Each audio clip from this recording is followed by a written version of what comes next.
Good morning. Opening arts വിത്ത് മൈഫിൻ്റെ പുതിയൊരു സെഷനിലേക്ക് എല്ലാ പ്രേക്ഷകരെയും സ്വാഗതം ചെയ്യുകയാണ്. ഞങ്ങളുടെ റിസർച്ച് ഹെഡ് സൂരജ് സാറാണ് കൂടെയുള്ളത്. Suraj sir, good morning. Very happy morning Jasmine. ഏതായാലും ഒരു പുതിയ ആഴ്ച, ഒരു പുതിയ ദിവസം തുടങ്ങുകയാണ്. കാര്യങ്ങൾ വളരെ പോസിറ്റീവായിട്ട് വരട്ടെ എന്നുള്ളൊരു പ്രത്യാശയോടുകൂടി തന്നെ നമുക്ക് ആരംഭിക്കാം. മാർക്കറ്റിലേക്ക് വരുമ്പോഴും വളരെ പോസിറ്റീവായിട്ടാണ് ഇന്നത്തെ ഒരു ആദ്യ ട്രേഡിങ്ങിൽ, ആദ്യ ദിവസത്തെ ആദ്യ മിനിറ്റുകളിലെ പെർഫോമൻസ് നമുക്ക് കാണാൻ സാധിക്കുന്നത്. 192 പോയിന്റുകളിലധികം ഒരു മുന്നേറ്റം നിഫ്റ്റി 50 രേഖപ്പെടുത്തുന്നു. 25,045 എന്നുള്ളൊരു ലെവലിൽ നിന്നുകൊണ്ടാണ് പെർഫോം ചെയ്യുന്നത്. പ്രധാനപ്പെട്ട സെക്ടറൽ സൂചികകളിലെല്ലാം ഇന്ന് പച്ച തെളിഞ്ഞിരിക്കുന്ന ഒരു ദിവസം കൂടിയാണ്.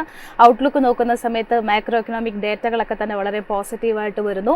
പ്രത്യേകിച്ച് ഇന്ത്യയെ സംബന്ധിച്ചിടത്തോളം ഇന്ത്യ 4ാമത്തെ വലിയ സാമ്പത്തിക ശക്തിയായി മാറുന്നു എന്നതടക്കമുള്ള ഒരു പോസിറ്റീവായിട്ടുള്ള കാര്യങ്ങൾ തന്നെയാണ് മാർക്കറ്റിനെയും മുന്നോട്ട് നയിക്കുക എന്നുള്ള ഒരു അനുമാനത്തിലേക്കാണ് എത്തിച്ചേരാൻ സാധിക്കുക.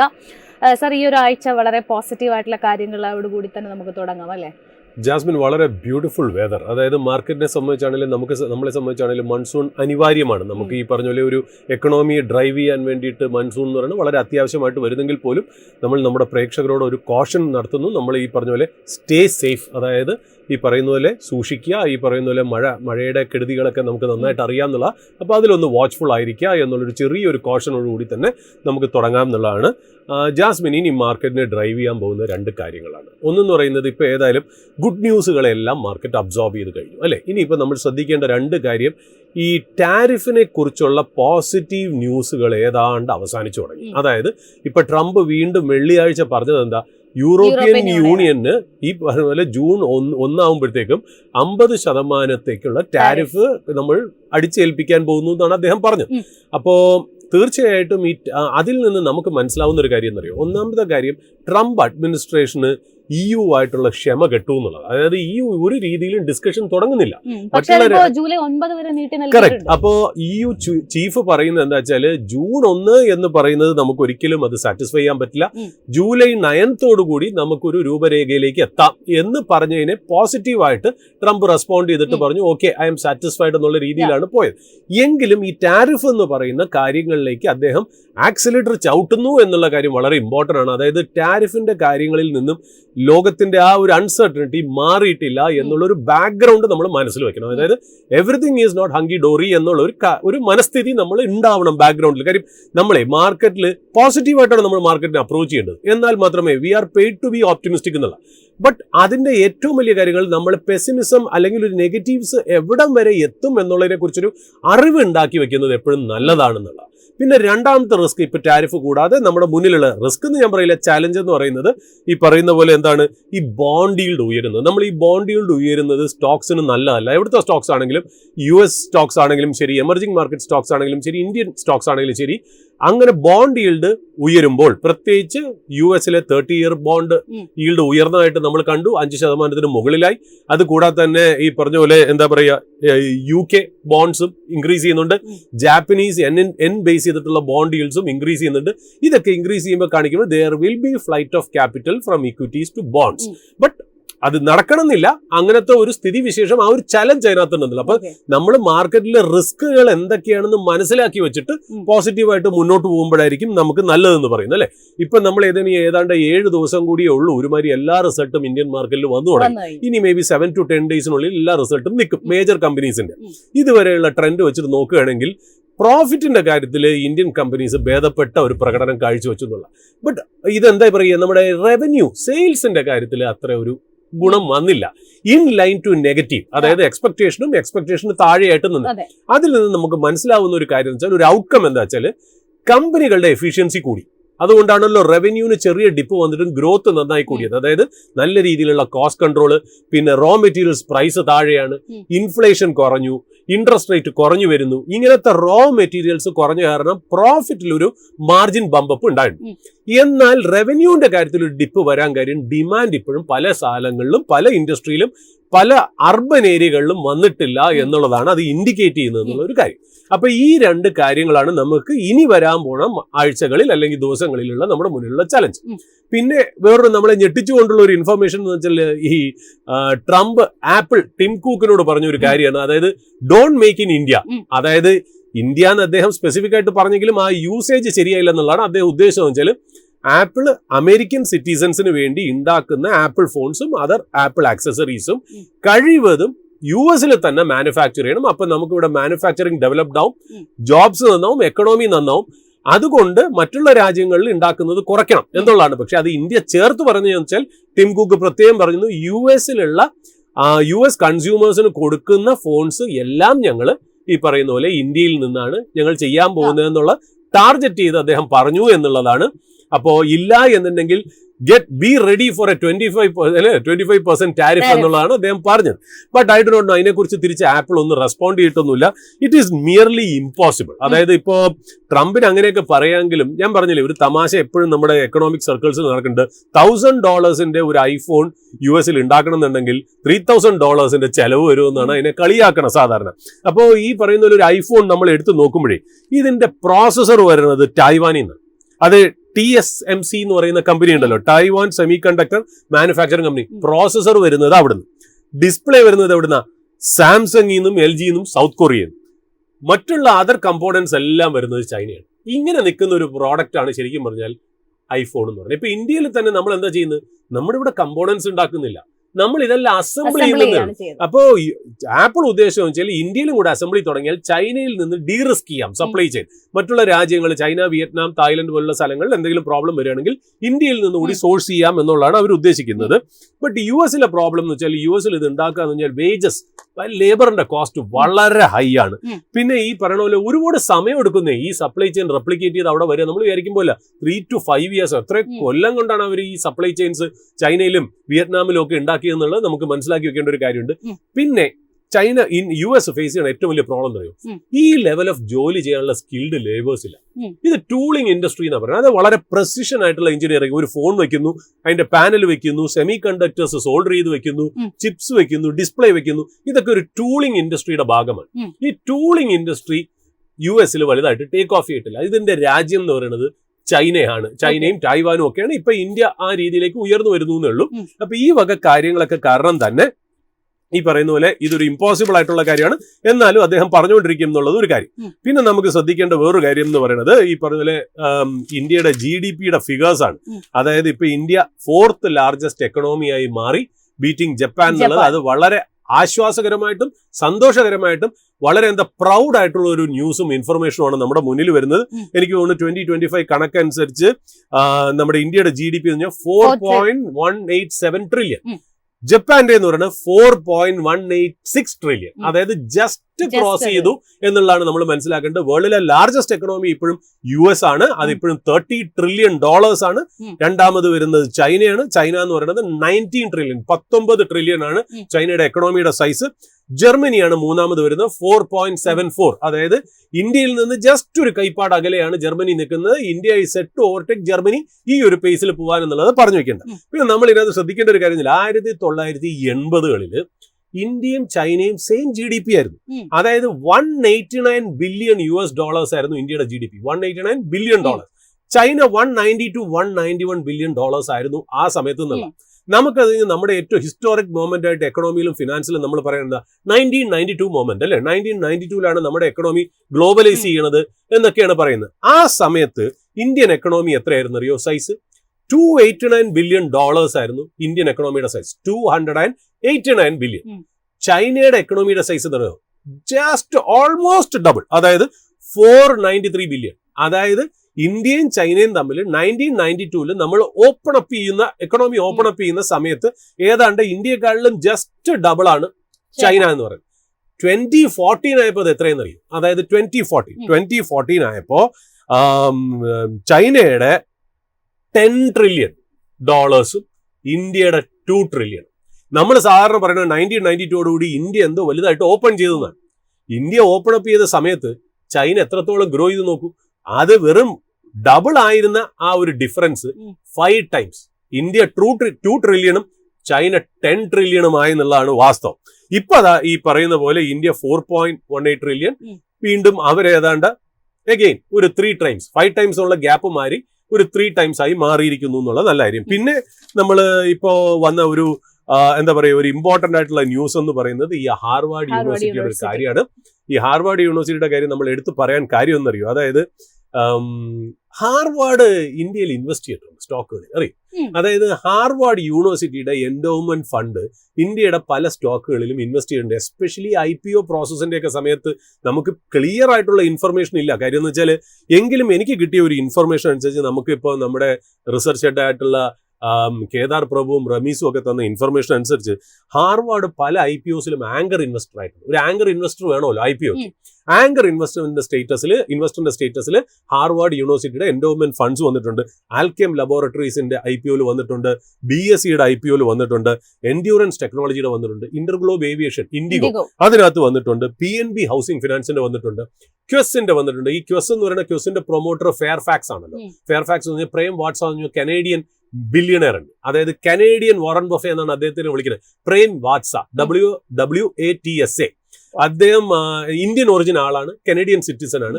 അദ്ദേഹം ക്വസ് കോർപ്പറേഷന്റെ ചെയർമാനാണ്. അപ്പോ ക്വസ് കോർപ്പറേഷനിൽ ഫെയർഫാക്സിന് ചെയർമാനാണെന്ന് ഞാൻ പറയില്ല, ക്ഷമിക്കണം. ക്വസ് കോർപ്പറേഷനിൽ നല്ലൊരു സ്റ്റേക്ക് അവർക്കുണ്ട്, ഈ പറയുന്ന പോലെ പ്രേം വാട്സയ്ക്ക്. അപ്പൊ അതൊക്കെ കൊണ്ട് ഈ IPOയിലൊക്കെ ഒരു ആങ്കർ ഇൻവെസ്റ്റർ ആയിട്ട് പാർട്ടിസിപ്പേറ്റ് ചെയ്തിരുന്നു എന്നുള്ള നമ്മൾ ഇന്ന് സ്റ്റോക്ക് ഇൻ ന്യൂസിൽ ഇതേപോലെ തന്നെ ഒരു യൂണിവേഴ്സിറ്റിക്ക് ഹോൾഡിംഗ് ഉള്ള, അമേരിക്കൻ യൂണിവേഴ്സിറ്റിക്ക് ഹോൾഡ് ഉള്ള ഒരു കാര്യമാണ് പറയുന്നത്. MITയിലെ മസാച്യൂസെറ്റ്സ് യൂണിവേഴ്സിറ്റിക്ക് ഇന്ത്യയിൽ ഹോൾഡ് ചെയ്യുന്ന ഒരു സ്റ്റോക്കിനാണ് നമ്മുടെ സ്റ്റോക്ക് ഇൻ ന്യൂസ് വന്നത്. അപ്പൊ ഇന്ന് യൂണിവേഴ്സിറ്റികൾക്ക് ബന്ധമുള്ള ഒരു ഒരു എപ്പിസോഡാണ് ഇത് എന്നുള്ളതാണ്. ഇപ്പൊ ഈ യൂണിവേഴ്സിറ്റിയുടെ എന്ന് പറഞ്ഞ് നമ്മൾ ഈ പറഞ്ഞില്ലേ ആ സർട്ടിഫിക്കറ്റ് ഏതാണ്ട് എനിക്ക് തോന്നുന്നു ഇന്ത്യൻ സ്റ്റുഡൻസ് ഏതാണ്ട് US തന്നെ 3,30,000 പേരുണ്ട്. ഈ 3,30,000 പേര് നമുക്കറിയാലോ. ഇപ്പൊ സത്യ നടേല മൈക്രോസോഫ്റ്റിന്റെ CEO ആണ്, യൂണിവേഴ്സിറ്റി ഓഫ് ഷിക്കാഗോ എന്ന് പഠിച്ചിറങ്ങിയാണ്, ഇന്ത്യൻ ഒറിജിനാണ്. അതേപോലെ Google CEO Sundar Pichai Wharton സ്കൂളിൽ നിന്ന് പുറത്തിറങ്ങിയ ഒരു അലുമിനിയാണ് എന്ന് പറയുന്ന പോലെ. അപ്പൊ ഈ പറയുന്ന പോലെ ഈ ഹാർവാർഡിലേക്കുള്ള ആ ഒരു ഗ്രാൻസ് ഒക്കെ ഏതാണ്ട് ട്രംപ് സ്റ്റോപ്പ് ചെയ്തു. ഇനി പറയുന്ന പോലെ ഫോറിൻ സ്റ്റുഡൻസിനെ എടുക്കുന്നത് നിങ്ങൾ നിർത്തണം. ഇപ്പൊ പഠിച്ചുകൊണ്ടിരിക്കുന്ന ആൾക്കാർ വേറെ യൂണിവേഴ്സിറ്റി തേടി പോകണം എന്നുള്ളതാണ് അതിനകത്ത് പറയുന്നത്. എന്നാൽ ബോസ്റ്റണിൽ കോർട്ടിലെ ഒരു ജഡ്ജ് അതിനൊരു ടെമ്പററി ആയിട്ടൊരു സ്റ്റേ വന്നിട്ടുണ്ട് എന്നുള്ളതാണ്. ഏതാണ്ട് ചൈനയിൽ നിന്നാണ് ഏറ്റവും കൂടുതൽ സ്റ്റുഡൻസ് ഹാർവാർഡിലുള്ളത്. രണ്ടാമത് ഇന്ത്യയിൽ നിന്നാണ് എന്നുള്ള ഫിഗേഴ്സ് ഒക്കെ പുറത്ത് വന്നിട്ടുണ്ട്. അതൊക്കെ പബ്ലിക് ഇൻഫർമേഷൻ ആണ്. ഇതിനകത്ത് എന്താ വെച്ചാൽ ഈ അമേരിക്കയെ ഏറ്റവും മോസ്റ്റ് പവർഫുൾ കൺട്രി ആക്കിയ കാര്യങ്ങൾ എന്നറിയാം. ഒന്ന് അവരുടെ ഫിനാൻഷ്യൽ സിസ്റ്റം. വേൾഡിലെ ഫിനാൻഷ്യൽ സിസ്റ്റത്തിന്റെ ക്യാപിറ്റലാണ് അമേരിക്ക എന്ന് പറയുന്നത്. US ഡോളേഴ്സ് ആണ് അതിന്റെ കിങ് എന്ന് പറയുന്നത്. അതൊരു വലിയ ഫാക്ടറാണ് അമേരിക്കയെ സംബന്ധിച്ച്. അതാണ് അമേരിക്കയെ ഒരു സൂപ്പർ ജയന്റും സൂപ്പർ പവറുമായിട്ട് മാറ്റിയത്. രണ്ടാമത് പറയുന്നത് ഹോളിവുഡ് മൂവീസ് ആണ്. ഈ ഹോളിവുഡ് മൂവീസിൽ ഇപ്പൊ അടുത്താല് തന്നെ മിഷൻ ഇമ്പോസിബിളിന്റെ ഫൈനൽ റെക്കണിങ് ഇറങ്ങി. അതിനകത്ത് റഷ്യയാണ് ഓപ്പോസിറ്റ് സൈഡിലെ വില്ലൻ. എപ്പോഴും അങ്ങനെയാണല്ലോ വരിക. ഇപ്പൊ ഈ പറയുന്ന പോലെ നമ്മൾ ഇംഗ്ലീഷ് സിനിമയിൽ കൂടെയാണ് നമ്മൾ US മനസ്സിലാക്കിയിരിക്കുന്നത്. അപ്പൊ എന്തൊക്കെയോ കാര്യങ്ങളിൽ US അപ്പൊ US ഒരു വലിയൊരു സോഫ്റ്റ് പവറാണ് ഹോളിവുഡ് മൂവീസ് എന്ന് പറയുന്നത്. അപ്പോൾ നമ്മൾ ഈ പറഞ്ഞ പോലെ ഫിനാൻഷ്യൽ സിസ്റ്റം, ഹോളിവുഡ് മൂവീസ് ഒക്കെയാണ് US ഇന്ന് കാണുന്ന ലെവലിലെത്തിയത്. മൂന്നാമത്തത് അവരുടെ എഡ്യൂക്കേഷൻ സിസ്റ്റമാണ്. അത് ഈ പറഞ്ഞ ഐവി ലീഗ് യൂണിവേഴ്സിറ്റീസ് ആണ്. അതിലൊന്നാണ് ഹാർവാർഡ് എന്ന് പറയുന്നത്. ഹാർവാർഡിന്റെ റെലവൻസ് ഒക്കെ വളരെ ഇമ്പോർട്ടന്റ് ആണ്. ബട്ട് അടുത്ത കാലത്തായിട്ട് ഈ യൂണിവേഴ്സിറ്റിക്കൊക്കെ ഒരു ഖത്തറിന്റെ ഫണ്ടിങ് ഉണ്ട്. ഈ ഖത്തറിന്റെ ഫണ്ടിങ് വന്നത് കാരണം അതിനകത്ത് ഇപ്പൊ നമ്മൾ പറയില്ലേ രാഷ്ട്രീയത്തിനെ യൂണിവേഴ്സിറ്റികളിൽ നിന്നും വിദ്യാഭ്യാസത്തിൽ നിന്നും മാറ്റി നിർത്തണം എന്നാണല്ലോ. പക്ഷെ അവിടെ കുറച്ച് പൊളിറ്റിക്സ് ഒക്കെ വന്നു. ചില പ്രോ പാലസ്റ്റീൻ, എഗെയിൻസ്റ്റ് പാലസ്റ്റീൻ, ഇങ്ങനെയൊക്കെ ഇഷ്യൂസ് ഉണ്ട്. നമ്മുടെ ഒരു വിഷയമേ അല്ല അത്. ബട്ട് ഇത് പറയുന്ന പോലെ ഈ ഗ്രാൻസ് ഒക്കെ ഈ ഖത്തർ പോലുള്ള കൺട്രിയിൽ നിന്ന് കിട്ടുമ്പോൾ ഖത്തറൊക്കെ ഒരു പ്രോ ഹമാസ് സ്റ്റാൻസ് എടുക്കുമ്പോൾ തീർച്ചയായിട്ടും ഇങ്ങനത്തെ ഒരു ഡെമോൺസ്ട്രേഷൻസ് അവിടെ വരുന്നത് സാധാരണ ഒരു പതിവാണ്. അപ്പം യൂണിവേഴ്സിറ്റിയുടെ ഭാഗത്താണോ തെറ്റ്, അമേരിക്കൻ ഗവൺമെന്റിന്റെ ഭാഗത്താണോ തെറ്റെന്ന് പറയാൻ നമ്മൾ ആൾക്കാരല്ല. ബട്ട് ഈ ഒരു ഇഷ്യൂസ് ഒക്കെ കൊണ്ടാണ് ഈ പറഞ്ഞ പോലെ Trump is coming very hard on US universities എന്നുള്ളത് ഒരു കാര്യം. അപ്പൊ ഇതൊക്കെയാണ് മാർക്കറ്റിനെ ഇനി ഇപ്പൊ ഡ്രൈവ് ചെയ്യാൻ പോകുന്ന ന്യൂസുകൾ. ഏതായാലും അത്തരത്തിൽ ഒരുപാട് ഡാറ്റകളും ന്യൂസുകളും ഒക്കെ തന്നെ വരുന്നുണ്ട്. അതുകൊണ്ട് മാർക്കറ്റിനെ സംബന്ധിച്ചിടത്തോളം ഇവയൊക്കെ തന്നെ നേരത്തെ സാറ് പറഞ്ഞതുപോലെ തന്നെ പോസിറ്റീവ് ആയിട്ടുള്ള ന്യൂസുകളൊക്കെ തന്നെ ഓൾറെഡി അബ്സോർബ് ചെയ്ത് കഴിഞ്ഞു. ഇനി വരാനിരിക്കുന്ന വാർത്തകളിലായിരിക്കും, ന്യൂസുകളിലായിരിക്കും മാർക്കറ്റ് കൂടുതൽ കോൺസെൻട്രേറ്റ് ചെയ്തുകൊണ്ട് പെർഫോം ചെയ്യുക എന്നതാണ് നമുക്ക് ഒരു അനുമാനത്തിലേക്ക് എത്താൻ സാധിക്കുക. ഇനി നമ്മൾ കഴിഞ്ഞ ദിവസത്തെ ഒരു ഓപ്പണിംഗ് അവേഴ്സിന്റെ ഒരു എപ്പിസോഡിന്റെ ഒരു ക്വയറി പരിശോധിക്കുകയാണെന്നുണ്ടെങ്കിൽ ധാരാളം ക്വയറീസ് വരുന്നുണ്ട്. അതിനകത്ത് ഈ മാർക്കറ്റ് സൈക്കിൾ ആൻഡ് സെക്ടോറിയൽ റൊട്ടേഷനെ കുറിച്ചിട്ട് ഒരു കമന്റ് വന്നിട്ടുണ്ടായിരുന്നു. അതിനെക്കുറിച്ച് ഡീറ്റെയിൽ ആയിട്ട് പറയാമോ എന്ന് ചോദിച്ചുകൊണ്ടായിരുന്നു കമന്റ് എന്ന് പറയുന്നത്. ഇപ്പോൾ ട്രെൻഡിങ്ങിലുള്ള സെക്ടേഴ്സ് അറിയാൻ എന്തെങ്കിലും തരത്തിലുള്ള വഴിയുണ്ടോ? ഈ സെക്ടേഴ്സിനെ എങ്ങനെയാണ് ഐഡന്റിഫൈ ചെയ്യുക എന്നതാണെന്ന് തോന്നുന്നു അവരുടെ ഒരു ചോദ്യത്തിൽ നിന്ന് മനസ്സിലാകുന്നത്. ആരാണ് നമുക്ക് ആ ചോദ്യം ചോദിച്ചത്? അതൊരു ലേഡിയാണ്, ശ്രീല എന്നാണ് തോന്നുന്നു ആളുടെ പേര്. ശ്രീല. ഓക്കെ, അത് വളരെ ബ്രില്യന്റ് ആയിട്ടുള്ള ക്വസ്റ്റ്യൻ. കാര്യം സാധാരണ അങ്ങനത്തെ ക്വസ്റ്റ്യൻസ് നമ്മൾ ഫേസ് ചെയ്യാറില്ല എന്നുള്ളതാണ് കാര്യം. സെക്ടർ റൊട്ടേഷൻ എന്ന് പറയുന്നത് ഓഫ് കോഴ്സ് ഒരു integral part of stock market ആണ്. അതിന്റെ എന്തുകൊണ്ടാണെന്ന് വെച്ചാൽ നമ്മൾ ശ്രദ്ധിക്കാത്ത ഒരു കാര്യമാണ്. ബട്ട് എന്താണെന്ന് വെച്ചാൽ നമ്മൾ ചില സമയങ്ങളിലെ ചില നല്ല സ്റ്റോക്കുകളിൽ നമ്മൾ ഇൻവെസ്റ്റ് ചെയ്യും, പക്ഷെ 2-3 കൊല്ലമായിട്ട് നമുക്ക് ഒരു റിട്ടേണും കിട്ടില്ല. അപ്പൊ നമ്മൾ നാട്ടുകാരുടെ അടുത്ത് പറയുന്നത് വെച്ചാൽ ഞാൻ ഫണ്ടമെന്റലി സ്ട്രോങ് സ്റ്റോക്ക് പിടിച്ചിട്ട് എനിക്ക് ഒന്നും കിട്ടിയില്ല, ടെക്നിക്കലാണ് നല്ലത്, ഫണ്ടമെന്റൽസ് തെറ്റാണെന്നൊക്കെയാണ്. മാർക്കറ്റിൽ ഞാൻ പറഞ്ഞില്ലേ, മാർക്കറ്റ് ഇന്റലിജൻസ് ഒരു മൂന്നാമതൊരു കാര്യമുണ്ട്. ഈ മാർക്കറ്റ് ഇന്റലിജൻസ് പറഞ്ഞാൽ ഫണ്ടമെന്റൽസും അല്ല ടെക്നിക്കൽസും അല്ലാതെ മാർക്കറ്റ് ഇന്റലിജൻസ് എന്ന് പറയുന്ന ഇൻഫർമേഷന്റെ കീഴിൽ വരുന്നതാണ് ഈ സെക്ടർ റൊട്ടേഷൻ ഒക്കെ. സാധാരണ എല്ലാവരും ഒന്നില്ലെങ്കിൽ ഞാനൊരു ടെക്നിക്കൽ അനലിസ്റ്റ് ആണ്, അല്ലെങ്കിൽ ടെക്നിക്കൽ അനാലിസിസ് ആണ് ഞാൻ പഠിക്കും. വേറൊരാൾ പറയുന്നതെന്ന് വെച്ചാൽ ഞാനൊരു ഫണ്ടമെന്റൽ അനാലിസിസ് ആണ്, അത് ഫണ്ടമെന്റൽസും കമ്പനിയുടെ ബാലൻസ് ഷീറ്റും ഒക്കെ പഠിച്ചാണ് ഞാൻ മുന്നോട്ട് പോകുന്നത്. മൂന്നാമത് നമ്മൾ എപ്പോഴും പറയും ഒരു മാർക്കറ്റ് ഇന്റലിജൻസ്. ആ മാർക്കറ്റ് ഇന്റലിജൻസിന്റെ ഭാഗമായിട്ടാണ് ഈ സെക്ടർ റൊട്ടേഷൻ വരുന്നത്. ഈ സെക്ടർ റൊട്ടേഷനിൽ എപ്പോഴും അതിനകത്ത് ഇമ്പോർട്ടന്റ് ആയിട്ട് വരുന്നത് വെച്ചാൽ മാർക്കറ്റ് എപ്പോഴും ഒരു സൈക്കിൾസിലാണ് മൂവ് ചെയ്യുന്നത്. കാരണം വെച്ചാൽ എക്കണോമിയും സൈക്കിൾസിലാണ് മൂവ് ചെയ്യുന്നത്. അതായത് ചില സെക്ടറുകൾ ഇപ്പൊ നമ്മൾ നോക്കുകയാണെങ്കിൽ ലാസ്റ്റ് 3-4 കൊല്ലമായിട്ട് if you were in FMCG stock, top line FMCG stock ആയ നെസ്ലെ, യൂണിലിവർ, അല്ലെങ്കിൽ ഈ പറഞ്ഞ കൺസംഷൻ സ്റ്റോക്ക് ആയ ITC, പിന്നെ അത് കൺസംഷൻ സ്റ്റോക്ക് ആയ എന്താ പറയുക ഏഷ്യൻ പെയിന്റ്സിലൊക്കെ ഉണ്ടെങ്കിൽ ലാസ്റ്റ് 3 കൊല്ലം നമുക്ക് എന്തോരം ഓപ്പർച്യൂണിറ്റിയാണ് നഷ്ടപ്പെട്ടത്. വേറെ എത്രയോ സ്റ്റോക്ക് 10 ടൈംസും 12 ടൈംസും ഒക്കെ ആയപ്പോൾ ഡിക്സൺ പോലെയുള്ളതോ അബാർ ഇൻഡസ്ട്രീസ് പോയതോ അല്ലെങ്കിൽ ഇഷ്ടംമാതിരി സ്റ്റോക്കുകൾ നമ്പർ ഓഫ് സ്റ്റോക്സ് നന്നായിട്ട് മൾട്ടിപ്ലൈ ചെയ്യുമ്പോൾ നമ്മളൊരു നല്ല സ്റ്റോക്കിൽ ഇപ്പോൾ യൂണിലിവറിനും നെസ്ലേക്കും ഏഷ്യൻ പെയിന്റ്സിനും എന്താ കുറവ്? ഒരു കുറവുമില്ലാത്ത കമ്പനിയാണ്. ആ കമ്പനികൾക്ക് എന്തുകൊണ്ട് നമുക്ക് ഒരു വെൽത്ത് നമുക്ക് ക്രിയേറ്റ് ചെയ്യാൻ പറ്റില്ല? 2 PVR, only the largest multiplex chain operator in India ആണ് PVR. നമ്മൾ ഒരു പ്രാവശ്യം സ്പോട്ട്ലൈറ്റ് സ്റ്റോക്കിൽ നമ്മൾ അവതരിപ്പിച്ചതാണ്. ആ സ്റ്റോക്ക് ഈ പറഞ്ഞ പോലെ വേറെ വലിയ പ്ലെയേഴ്സ് ഒന്നും ഇല്ലെങ്കിൽ പോലും എന്തൊക്കെയോ കാരണങ്ങളുമുണ്ട്. മോശം സിനിമകളെ കൊണ്ടായിരിക്കാം, അല്ലെങ്കിൽ സിനിമകളുടെ എണ്ണം കുറവുകൊണ്ടായിരിക്കാം. ആ കമ്പനിക്ക് ഒരു നല്ല രീതിയിൽ ഏർണിങ്സും പ്രോഫിറ്റും ഒന്നും കൊണ്ടുവരാത്ത കാരണം അത് സൈക്ലിക്കലി ഡൗൺവേർഡ് ആണ്. അപ്പോൾ being in the right stocks at the wrong cycle is also wealth destruction എന്നുള്ള കാര്യത്തിൽ യാതൊരു സംശയമില്ല. അവിടെയാണ് ഈ പറഞ്ഞ പോലെ സെക്ടർ റൊട്ടേഷൻ എന്ന് പറയുന്ന കാര്യത്തിന് ഇമ്പോർട്ടൻസ് ആയിട്ട് വരുന്നത്. അതൊരു നല്ല ചോദ്യം, ഞാൻ അപ്രീഷിയേറ്റ് ചെയ്യുന്നു. വളരെ ബ്രില്യൻ്റ് ആയിട്ടുള്ള ക്വസ്റ്റ്യൻ ആണ്. നമുക്ക് സെക്ടർ റൊട്ടേഷൻ സാധാരണ 4 ഫേസസിലാണ് നടക്കുന്നത്. നമുക്ക് ആദ്യം ഒരു ഫേസ് തുടങ്ങാം. ഏതെങ്കിലും ഒരു ഫേസിൽ തുടങ്ങണം എന്നുള്ളതുകൊണ്ടാണ് ഈ ഫേസിൽ തുടങ്ങുന്നത് കേട്ടോ. കാര്യം ഈ 4 സൈക്കിൾസും റിപ്പീറ്റ് ചെയ്ത് വരും. ഇപ്പൊ ഞാനൊരു റിക്കവറി ഫേസ് എന്ന് പറയാം. റിക്കവറി ഫേസ് എന്ന് പറഞ്ഞാൽ പെട്ടെന്ന് ഒരു റിസഷൻ അല്ലെങ്കിൽ ഡിപ്രഷൻ എന്ന് പറഞ്ഞ വാക്ക് വളരെ പവർഫുൾ ആണ്. ഒരു ഡിപ്രഷൻ, ഒരു സ്ലോ ഡൗണിൽ നിന്ന് ഉയർത്തെഴുന്നേൽക്കുന്ന ഒരു ഫേസിനെയാണ് നമ്മൾ റിസഷൻ എന്ന് പറയുന്നത്. ആ ഉയർത്തെഴുന്നേൽക്കുന്ന സമയത്ത് എക്കണോമിയിലുള്ള ഒരു പ്രത്യേകത എന്താണെന്നറിയോ? അതായത് ഇൻഫ്ലേഷൻ കുറവായിരിക്കും. ഇൻഫ്ലേഷൻ കുറവാനുള്ള കാര്യം എന്താ? ഡിമാൻഡ് കുറവാണ്. കാര്യം ഇൻഫ്ലേഷന്റെ ഡെഫിനിഷൻ എന്താ? Too much money chasing too few goods. അതായത് മണി സപ്ലൈ ചെയ്യുന്ന സാധനങ്ങളെക്കാട്ടിലും കൂടുതൽ നിൽക്കുമ്പോഴാണ് ഇൻഫ്ലേഷൻ വരുന്നത്. പൈസ കൂടുതലും സാധനങ്ങൾ കുറവും, അപ്പോഴാണ് ഇൻഫ്ലേഷൻ. കാരണം എല്ലാവരും ബിഡ് ചെയ്ത് മേടിക്കുമ്പോൾ സാധനങ്ങളുടെ വില കയറും, സാധനങ്ങളുടെ സ്കേഴ്സിറ്റിയാണ്. ബട്ട് ഇൻഫ്ലേഷൻ താഴെ എന്ന് പറഞ്ഞു കഴിഞ്ഞാൽ ഡിമാൻഡ് കുറവ് എന്നാണ് അർത്ഥം. അങ്ങനെയും കൂടെ ഒരു അർത്ഥമുണ്ട്. അപ്പൊ ഇൻഫ്ലേഷൻ താഴെ നിൽക്കുന്നു. അപ്പൊ ഇൻഫ്ലേഷൻ താഴെ നിൽക്കുമ്പോൾ എന്തായിരിക്കും RBIയുടെ പോളിസി? ഇൻട്രസ്റ്റ് റേറ്റ് കട്ട് ചെയ്തായിരിക്കും നിൽക്കുക. ഇപ്പൊ ഇൻട്രസ്റ്റ് റേറ്റ് താഴെയാണ്, ഗ്രോത്ത് താഴെയാണ്, ഇൻഫ്ലേഷൻ താഴെയാണ്. സഡൻലി സ്ലോലി എക്കണോമി തിരിയുന്നു പറഞ്ഞാൽ പീപ്പിൾ വന്ന് സ്പെൻഡ് ചെയ്യുന്നു, ചെറുതായിട്ട് സ്പെൻഡ് ചെയ്ത് തുടങ്ങുന്നു. സ്പെൻഡ് ചെയ്യുന്നതിന്റെ ഇൻഡിക്കേഷൻ കമ്പനീസും നല്ല പോസിറ്റീവ് ആയിട്ടുള്ള ഗൈഡൻസ് തരും. നമ്മുടെ നെഗറ്റീവ്സ് എല്ലാം കഴിഞ്ഞു, ഇനി നല്ലൊരു ഫേസിലേക്ക് കയറുകയാണെന്നുള്ള ഒരു ഗൈഡൻസ് തരുന്നു. മാർക്കറ്റ് ഇനി ഒരു ഗ്രോത്തിനെ ആന്റിസിപ്പേറ്റ് ചെയ്ത് ചെറുതായിട്ടൊന്ന് തിരിയുന്നു. ഈ തിരിയുന്ന സമയത്ത് കുറച്ച് സെക്ടറുകൾ നമ്മൾ വാച്ച് ചെയ്യണമെങ്കിൽ അതിൽ ബെനിഫിഷ്യറി ആയിരിക്കും. 1 ഓട്ടോ, 2 കൺസ്യൂമർ ഡ്യൂറബിൾസ്, അതായത് AC, നമ്മുടെ വീട്ടിൽ ഉപയോഗിക്കുന്ന സാധനങ്ങൾ. അതായത് ആൾക്കാർ നിത്യോപയോഗ സാധനങ്ങളിൽ നിന്നും മാറി കുറച്ച് ഡിസ്ക്രിഷണറി സ്പെൻഡ്, അതായത് ഇത്തിരി ലക്ഷൂറിയസ് ആയിട്ടുള്ള സ്പെൻഡ്, അതാണ് ആ റിസഷൻ ഫേസ് മാറി എന്ന് മനസ്സിലായി. റിസഷൻ ടൈമിൽ നമ്മൾ കൂടുതലും ആവശ്യ സാധനങ്ങളിൽ മാത്രം സ്റ്റിക്ക് ചെയ്യുന്നുള്ള. അപ്പൊ അങ്ങനത്തെ അതായത് കൺസ്യൂമർ ഡ്യൂറബിൾസ്, ഓട്ടോ കമ്പനീസ് ഒക്കെ ചെറുതായിട്ടൊന്ന് കയറും. ഇതാണ് ഫസ്റ്റ് ഫേസ് എന്ന് പറയുന്നത്, അതായത് റിക്കവറി ഫേസ്. ആ റിക്കവറി ഫേസിൽ നിന്ന് മാറി നമ്മളൊരു എക്സ്പാൻഷൻ ഫേസിലേക്ക്. എക്സ്പാൻഷൻ ഫേസ് എന്ന് പറയുമ്പോൾ ഒരു ബൂം ടൈം. അതായത് ആ ബൂം ടൈം എന്ന് പറയുമ്പോൾ എക്കണോമി നന്നായിട്ട് അങ്ങ് ഗ്രോ ചെയ്യുന്നു, കമ്പനീസ് നല്ല ഗൈഡൻസ് തരുന്നു, നല്ല റിസൾട്ട് കൊണ്ടുവരുന്നു, കൺസ്യൂമർ നന്നായിട്ട് സ്പെൻഡ് ചെയ്യുന്നു സാധനങ്ങൾ. അതായത് നിത്യോപയോഗ സാധനങ്ങൾ കൂടാതെ തന്നെ ഡിസ്ക്രിഷണറി സാധനങ്ങൾ മേടിക്കുന്നു, കാറ് മേടിക്കുന്നു, TV മേടിക്കുന്നു, ഫ്രിഡ്ജ് മേടിക്കുന്നു, ജുവലറി മേടിക്കുന്നു. ഇങ്ങനെ നല്ല നല്ല വാച്ചുകൾ മേടിക്കുന്നു. ഇതൊക്കെ ഒരു ഇൻഡിക്കേഷൻ ആണ് നമ്മൾ ഏതാണ്ട് ഒരു എക്സ്പാൻഷൻ ഫേസ് ആണെന്നുള്ളതിൽ.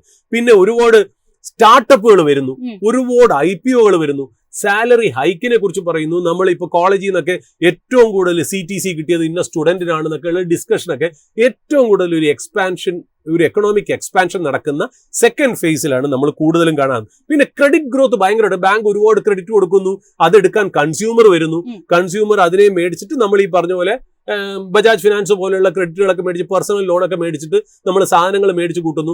കമ്പനികൾ ഈ ക്രെഡിറ്റ് ഉപയോഗിച്ച് എക്സ്പാൻഷൻ വരുന്നു, ഫാക്ടറീസ് മേടിക്കുന്നു, വേറെ പല കമ്പനിയും ബൈ ഔട്ട് ചെയ്യുന്നു. ഇതൊക്കെ ആ എക്സ്പാൻഷൻ ഫേസ് ആണ്. ഇൻ ഷോർട്ട് അത് പറയുകയാണെങ്കിൽ ഒരു ബൂം ടൈം. ആ സമയത്ത് കൂടുതലും വരുന്നത് നമ്മൾ ഈ പറയുന്ന പോലെ കൺസ്യൂമർ ഡ്യൂറബിൾസ് വീണ്ടും പിക്കപ്പ് ചെയ്യും. ഈ പറഞ്ഞ പോലെ ബാങ്ക്സ് നന്നായിട്ട് പെർഫോം ചെയ്യും. കാര്യം ബാങ്ക്സ് ലെൻഡ് ചെയ്യുന്നു, ബാങ്കിലേക്ക് പൈസ ഇൻവെസ്റ്റ് ചെയ്യുന്നു ആൾക്കാർ, അങ്ങനത്തെയൊക്കെ കാര്യങ്ങൾ നടക്കുന്നു. പിന്നെ ഈ പറയുന്ന പോലെ അവിടെയാണ് infra construction real estate companies ഒക്കെ അടിച്ചു കയറുന്നത്. അങ്ങനെ അടിച്ചു കയറി കമ്മോഡിറ്റീസ്. കാര്യം എന്ന് വെച്ചാൽ ഈ ഇൻഫ്രാ കൺസ്ട്രക്ഷൻ ഒക്കെ കയറുമ്പോൾ, നമ്മളൊരു കൺസ്ട്രക്ഷൻ ഒക്കെ ഉണ്ടാക്കുമ്പോൾ അതിന്റെ അണ്ടർലൈനിങ് റോ മെറ്റീരിയൽ എന്താ? കമ്പി, സിമെന്റ്, അങ്ങനത്തെ സാധനങ്ങളാണല്ലോ, സ്റ്റീല്.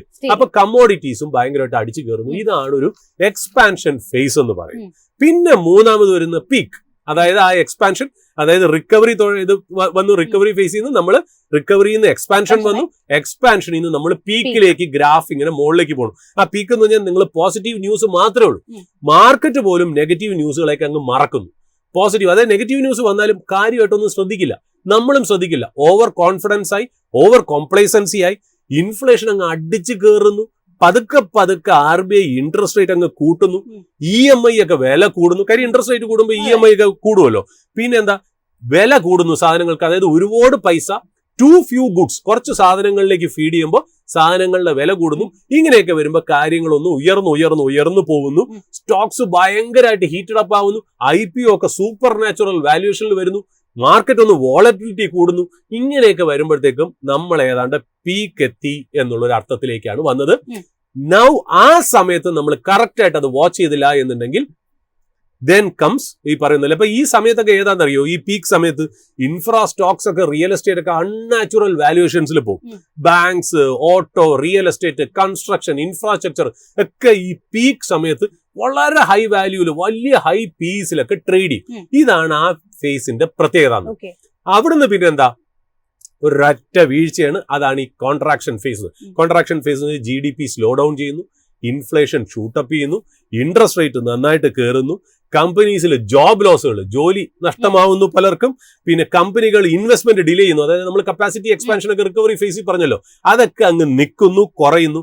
എവിടെ നോക്കിയാലും സങ്കടകരമായിട്ടുള്ള വാർത്തകൾ മാത്രമാണ്. സ്റ്റോക്ക് മാർക്കറ്റ് കറക്റ്റ് ചെയ്യുന്നു, ഒരു ഡയറക്ഷൻ ഇല്ലാതെയൊക്കെ പോകുന്നു. ഇതൊക്കെയാണ് അതിനകത്തുള്ള ഒരു പ്രത്യേകത എന്ന് പറയുന്നത്. അപ്പൊ ഈ ഒരു ഫേസിൽ കംപ്ലീറ്റ് സാധാരണ മാർക്കറ്റിൽ ശ്രദ്ധിച്ചു കഴിഞ്ഞാൽ നമ്മുടെ നേരത്തെയുള്ള banks, consumer durables, AC company, അല്ലെങ്കിൽ infra construction, real estate, jewellery ഒക്കെ മാറിയിട്ട് ഈ ഫേസിൽ വരുന്ന താരങ്ങൾ ആരൊക്കെയെന്നറിയോ? ഡിഫൻസീവ് സെക്ടർ ആയിട്ടുള്ള ഫാർമ, FMCG എന്ന് പറഞ്ഞാൽ എസെൻഷ്യൽ ഗുഡ്സ്, നമ്മുടെ ഡെയിലി നിത്യോപയോഗ സാധനങ്ങളുടെ FMCG ഗുഡ്സ്.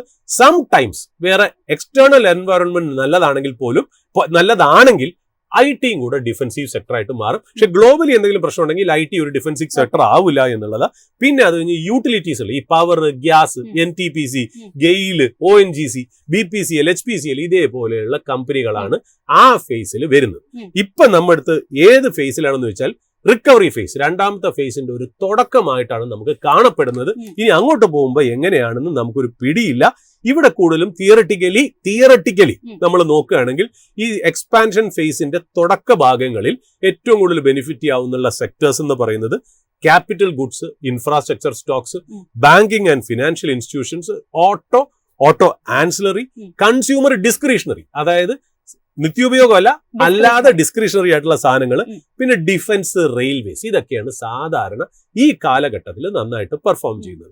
വ്യക്തിപരമായിട്ട് ഞാൻ നോക്കുകയാണെങ്കിൽ ഞാൻ ഇങ്ങനെ ഒരു സെക്ടർ ബേസ്ഡ് ആയിട്ടുള്ളതിനെക്കാട്ടിലും സെക്ടർ ഓപ്പർച്യൂണിറ്റിയാണ് ഞാൻ നോക്കുന്നത്. ഇങ്ങനെയുള്ള ഒരു എക്സ്പാൻഷൻ ഫേസ് വരുമ്പോൾ ഞാൻ പേഴ്സണലി ഓപ്റ്റിമിസ്റ്റിക് ആയിട്ടുള്ളത് ഷിപ്പ് ബിൽഡിംഗ് കമ്പനീസ് ആണ്. അതായത് ഞാൻ പറഞ്ഞല്ലോ, ഇന്ത്യയിലെ ഷിപ്പിന്റെ ഫ്ലീറ്റ് വളരെ കുറവാണ്. നമ്മൾ ചൈനയെ, ഏറ്റവും വലിയ പ്ലെയർ ചൈനയാണ്. More than half market share വേൾഡിൽ തന്നെ അവരാണ്. പിന്നെ വരുന്നത് സൗത്ത് കൊറിയയും ജപ്പാനുമാണ്. ഇന്ത്യക്ക് ഇതേപോലെ എക്സ്പോർട്സ് നന്നാക്കി US-ലോട്ടൊക്കെ ട്രേഡും യൂറോപ്യൻ യൂണിയനും UK ആയിട്ടൊക്കെ നന്നായിട്ട് ട്രേഡ് വരുന്നുണ്ടെങ്കിൽ ഇന്ത്യയുടെ സർവീസ് ഓറിയന്റഡ് എക്കണോമിയിൽ നിന്ന് മാറി ഒരു എക്സ്പോർട്ട് ഓറിയന്റഡ് എക്കണോമിക്കും ഒരു ഇമ്പോർട്ടൻസ് വരണം എന്നുണ്ടെങ്കിൽ ട്രേഡ് നന്നായിട്ട് കൂടണമെങ്കിൽ ഷിപ്പിങ്ങിന് വലിയ ഇമ്പോർട്ടൻസ് ഉണ്ട്. അതിന് നമുക്ക് നമ്മുടേതായ ഒരു ഷിപ്പിംഗ് ഫ്ലീറ്റ് ഉണ്ടാക്കേണ്ടതായിട്ടുള്ള ഒരു കാര്യമുണ്ട്. അതുകൊണ്ട് ഷിപ്പ് ബിൽഡിംഗ് സെക്ടറിൽ ഞാൻ ഇത്തിരി ഓപ്റ്റിമിസ്റ്റിക് ആണ്. പിന്നെ ലോജിസ്റ്റിക് കമ്പനികൾ നമ്മൾ നേരത്തെ പറഞ്ഞല്ലോ, ഇന്ത്യയുടെ GDP-യുടെ 15 to 60% ആണ് GDP കോസ്റ്റ് എന്ന് പറയുന്നത്. അതിങ്ങനെ പോരാ, നമുക്ക് റോഡുകളൊക്കെ നന്നാവുന്നുണ്ട്. അത് കാരണം തന്നെ ഈ പറയുന്ന പോലെ ഈ ലോജിസ്റ്റിക് കോസ്റ്റ് ഒരു 8 to 9% ഓഫ് GDP ആയിട്ട് കുറയണം. അങ്ങനെയാണെങ്കിൽ അത് ലോജിസ്റ്റിക് കമ്പനീസിന് ഇനി അടുത്ത സൈക്കിളിൽ ബെനിഫിറ്റ് ആയി വന്നേക്കാം. പിന്നെ ഓഫ് കോഴ്സ് ഈ IT കമ്പനികളിൽ സോഫ്റ്റ്വെയർ സർവീസസ് IT റിലേറ്റഡ് കാര്യങ്ങളൊക്കെ മാറ്റി വെച്ചിട്ട് AI പാർട്ടുണ്ട്, ആർട്ടിഫിഷ്യൽ ഇന്റലിജൻസ്, ക്ലൗഡ് അനലിറ്റിക്സ്, ആ പാർട്ട് ഓഫ് സോഫ്റ്റ്വെയർസ് മിക്കവാറും അതെനിക്ക് തോന്നുന്നു വലിയ കമ്പനികളെക്കാട്ടിലും മിഡ് സൈസ് IT കമ്പനീസ് നന്നായിട്ട് സ്കെയിൽ അപ്പ് ചെയ്യുന്നുണ്ട്.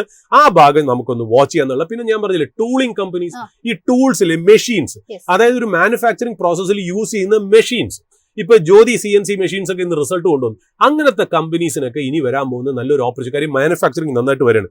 പിന്നെ പവർ ഡിസ്ട്രിബ്യൂഷൻ ഇൻഫ്ര, അതായത് നമ്മൾ ഇപ്പോഴും ഈ hydro electric, thermal power, coal പവറിനൊക്കെ വേണ്ടിയിട്ട് മാത്രമാണ് നമ്മുടെ ഇൻഫ്രാസ്ട്രക്ചർ കിടക്കുന്നത്. ഇനി അതിലേക്ക് എക്സ്ട്രാ അഡീഷണൽ ആയിട്ട് സോളാർ എനർജി അല്ലെങ്കിൽ ഈ പറഞ്ഞ പോലെ ന്യൂക്ലിയർ എനർജി, വിൻഡ് എനർജി ഒക്കെ വരുന്തോറും അത് താങ്ങാനായിട്ട് ഇപ്പോഴത്തെ ഗ്രിഡിനും ഇൻഫ്രാസ്ട്രക്ചറിനും പറ്റത്തില്ല. അപ്പൊ ഈ ടവേഴ്സ്, ട്രാൻസ്മിഷൻ ലൈൻസ്, കേബിൾസിനൊക്കെ, അതുകൊണ്ടാണ് പല കമ്പനി ഇപ്പോൾ കേബിൾസ് ആൻഡ് വയേഴ്സിലേക്ക് കയറുന്നത്. മനസ്സിലായി? അപ്പൊ അതിന്റെ ഒരു ഓവർ ഹോളിംഗ് ഇന്ത്യയിൽ സമയമായി. പവർ ഗ്രിഡ് ആണല്ലോ ഇതൊക്കെ ചെയ്യുന്നത്. ഇപ്പൊ NTPC, പവർ ഗ്രിഡ്, പിന്നെ കുറെ പ്രൈവറ്റ് കമ്പനീസ്, വോൾട്ടാം ട്രാൻസ്ഫോമേഴ്സ്, പിന്നെ ഇൻഡോടെക് ട്രാൻസ്ഫോമേഴ്സ്, അങ്ങനെ ഒരുപാട് കമ്പനികളുണ്ട്. ഇതിനൊക്കെ വലിയ ABB, സീമെൻസ് ഒക്കെ അതിനകത്ത് വലിയ പ്ലെയർ ആണ്.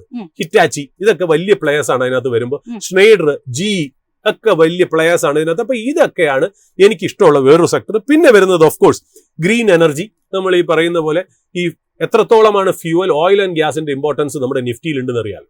അപ്പൊ അതിനൊരു റീപ്ലേസ്മെന്റ് ആയിട്ട് വരുമ്പോൾ തീർച്ചയായിട്ടും ഒരു ഗ്രീൻ എനർജി, ഈ പറഞ്ഞ പോലെ സോളാർ, പറയുന്ന പോലെ വിൻഡ് എനർജി ഒക്കെ ഒരു വലിയ ഇമ്പോർട്ടൻസ് ആയിട്ട് വരും. Last but not the least textile industry. നമ്മൾ പറഞ്ഞു ഇന്ത്യൻ ടെക്സ്റ്റൈൽ ഇൻഡസ്ട്രി ഒന്ന് ഓപ്പൺ അപ്പ് ചെയ്ത് വരുന്നു. അപ്പൊ ഇതേപോലെ ഒരു സ്പെസിഫിക് സെക്ടേഴ്സിലൊക്കെ ഞാൻ വ്യക്തിപരമായിട്ട് ഒരു ഓപ്റ്റിമിസം കാണുന്നുള്ളത് കൂടെ പറഞ്ഞു വെക്കുന്നു.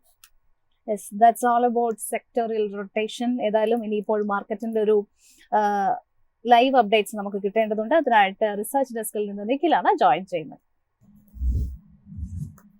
Good morning Nikhil. Good morning Jasmine.